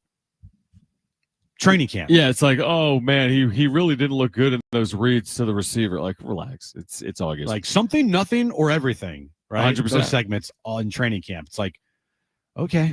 And that's what we're gonna do tonight as San Diego State will play under the lights. With all that being said, tonight I'm judging the hell out of this team. We're gonna see Jaden Denegal, San Diego State starting quarterback. We'll see Bert Emanuel Jr. as well under center at points tonight. Snapdragon Stadium, you can get here. Just walk on in. Scrimmage will get underway in 20 minutes at 7:05. We'll come back and wrap things up. Of course, we're getting you ready for tomorrow as well. Dodger Stadium for the Padres and the Dodgers to kick off a 3-game series with first place truly on the line. 1 game separates the Padres and the Dodgers. We're here until 7. This is Jon Jim, San Diego Sports 760, live on the iHeartRadio app.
Scarlet and Black on full display tonight at SDSU Fan Fest. We're live at Snapdragon Stadium with all the insight and analysis for the open practice at 7:05 and the opener in 2 weeks versus Stony Brook. Back to Jon and Jim. All right, final time here from Snapdragon Stadium. Looking forward to tonight, a scrimmage for the Aztecs. Our first look at this 2025 team under Shawn Lewis, Jaden Denegal, the quarterback. And again, 2 weeks from tonight, you can hear the action right here on San Diego Sports 760, 7:05 for the Aztecs in their opener 2 weeks from tonight at Snapdragon Stadium. Kind of a wild show. We learned of Michael King. A little bit of a wild show. And the injury. We actually had some technical difficulties at the onset, and then we learned about Michael King. And we've had plenty of guests here today as well. And I'm already looking forward to tomorrow, to be honest with you. I really am. The ramp up to a Dodger-Padres series with this much on the line and with the Padres in first place this late in the year for the first time in 15 years. I just think it's going to be a terrific weekend. I mean, we watch all these games. We have for years on end. But this weekend, I think, is a little more special for baseball fans and for Padres fans, and I cannot wait for this thing to get underway tomorrow night. So looking at the National League right now, John, Phillies, they lost today. Okay. So now they have the same record as the Padres at 69-52. So the Padres are tied for the 2 seed in the National League with 40 games to go. I think Philly holds the tiebreaker head-to-head, if I'm not mistaken. Okay. I don't remember. Actually, I don't know because the Padres took 2 or 3 from Philly here, and then Phillies took 2 or 3 from the Padres in Philly. Well, then they're going to go to Vetter Cup. No, it's intra-division standings, right? Yeah, maybe. It's something. Well, I'll tell you this. If the season ends today, the Phillies are the 2 seed. Is that right? Yeah, because they hold the tiebreaker. Okay. But it's worth noting that they have the same record now. Mm-hmm. So the Padres have the second best record in the National League. What? With a million games to play. I mean, they could easily secure it or they could cough it up. But yeah, think about that. They've gotten already the second best record, basically by going 14-3 here. So they have the second best. They have a better record than the Cubs, who lost today. They have a better record than the Dodgers, obviously. The Mets are in complete free fall. They're 1-9 in their last 10 games. They're 2-13 in their last 15, dating back to when they got swept here at Petco Park. The Dodgers are 12-22 in their last 34. Cincy actually is making a push here. They're only a half game back of the Mets now for the 6th seed. Think about that. We were like legitimately talking about the Reds 2 weeks ago. Mm-hmm. Now the Reds are so far out of the picture for Padres fans and the Padres. I'm not even thinking about the Reds anymore. How far are the 2 teams separated right now? The Reds and the Padres, 16. 6 games. That's crazy. Well, no, they're 6 back in the loss column. Yeah. So roughly 6 games. Cincy has 58 losses. Padres have 52 losses. Yeah. Big difference. 6 back in the loss column. Yep. And we're like, watch out for Cincy. But I mean, now if you're the Mets, it's like, watch out for the Reds. And St. Louis is only 3.5 back. They're 61-61. Yeah, the conversation. The point is the conversation has changed. I mean, 100%. The Padres are in the postseason, barring some ridiculous collapse that nobody wants to forecast. They're going to make the postseason. Right. The odds suggest it. Now it's what seed are you going to be? And the seeding, of course, matters. You want to best position yourself. The 2 things that matter are seeding and health. But I would put them in the order of health then seeding. Mm-hmm. But the 2 things that matter are seeding and health. And I would say health over seeding. They have had a level of health. Now they lose Michael King. They've played good baseball. They've gotten all the way up to this number 2 seed. So let's see if they can continue to get healthier. The season isn't over. That's the good news for King. Like, It's not like this is October 1. He's done. Yeah. If it's October 1. But it's not October 1. So there's enough time. We spent a lot of time today, like, how do you overcome King if he's not available to you in the postseason? Mm-hmm. We don't even know if that's the case. We'll hear from Mike Schill tomorrow. He'll be like, Michael King's great. He just needs a little. Yeah, he's great. He's never felt better. Yeah. But his knee had a he slept wrong. But he feels amazing. He was walking upstairs and he twisted his knee. But I'll trust me, his arm. He bent down to pick up his newborn and his knee kind of just gave out. But his arms never felt better. Arm is great. His arm stuff looks crisp, good. It's coming out well. Velocity looks the shape awesome. on his pitches has never been shapier. Hold on. Everything's great. Everything's good. Oh yeah. Sorry, we're about to be off the air in about yeah, 2 minutes. Thanks. Thank you. One of those days. Yeah, it's like, guys, we're doing a radio show. We're fine. We're supposed to be here? Everything's okay. It's like, jeez. You never done this. I've called so many high school football games in my life I've never called one. When you call a high school football game, everyone comes up to you like, oh, like, do you know if like hot dogs are on sale? I'm like, I'm on microphone. I know. You know, so exactly, yeah. All right, we'll get to Snapdragon Stadium tonight because there is a scrimmage, and you can just walk right in. The Aztecs are going to be playing under the lights 2 weeks walk away. Right in. It's the name of the show today. Walk right in. Walk right in. San Diego State will scrimmage tonight, Fan Fest. Then the Aztecs have their opener 2 weeks from tonight. If you missed anything today, you can check out sportssd.com or the iHeartRadio app, iTunes, TuneIn Radio, or Spotify, and you can find us on YouTube as well. Make sure to be here tomorrow at 2 p.m. We're getting you ready for Padres and Dodgers reaction to FanFest here as well. And we're back tomorrow at 2 p.m. for Brent. Tomorrow it begins. Padres, Dodgers. It never Tune ended. in at 2 p.m. 2 p.m. It never ended. For Brent and Jim, I'm John. Keep it here. This is San Diego Sports 760. Peace out. Bye. Bye.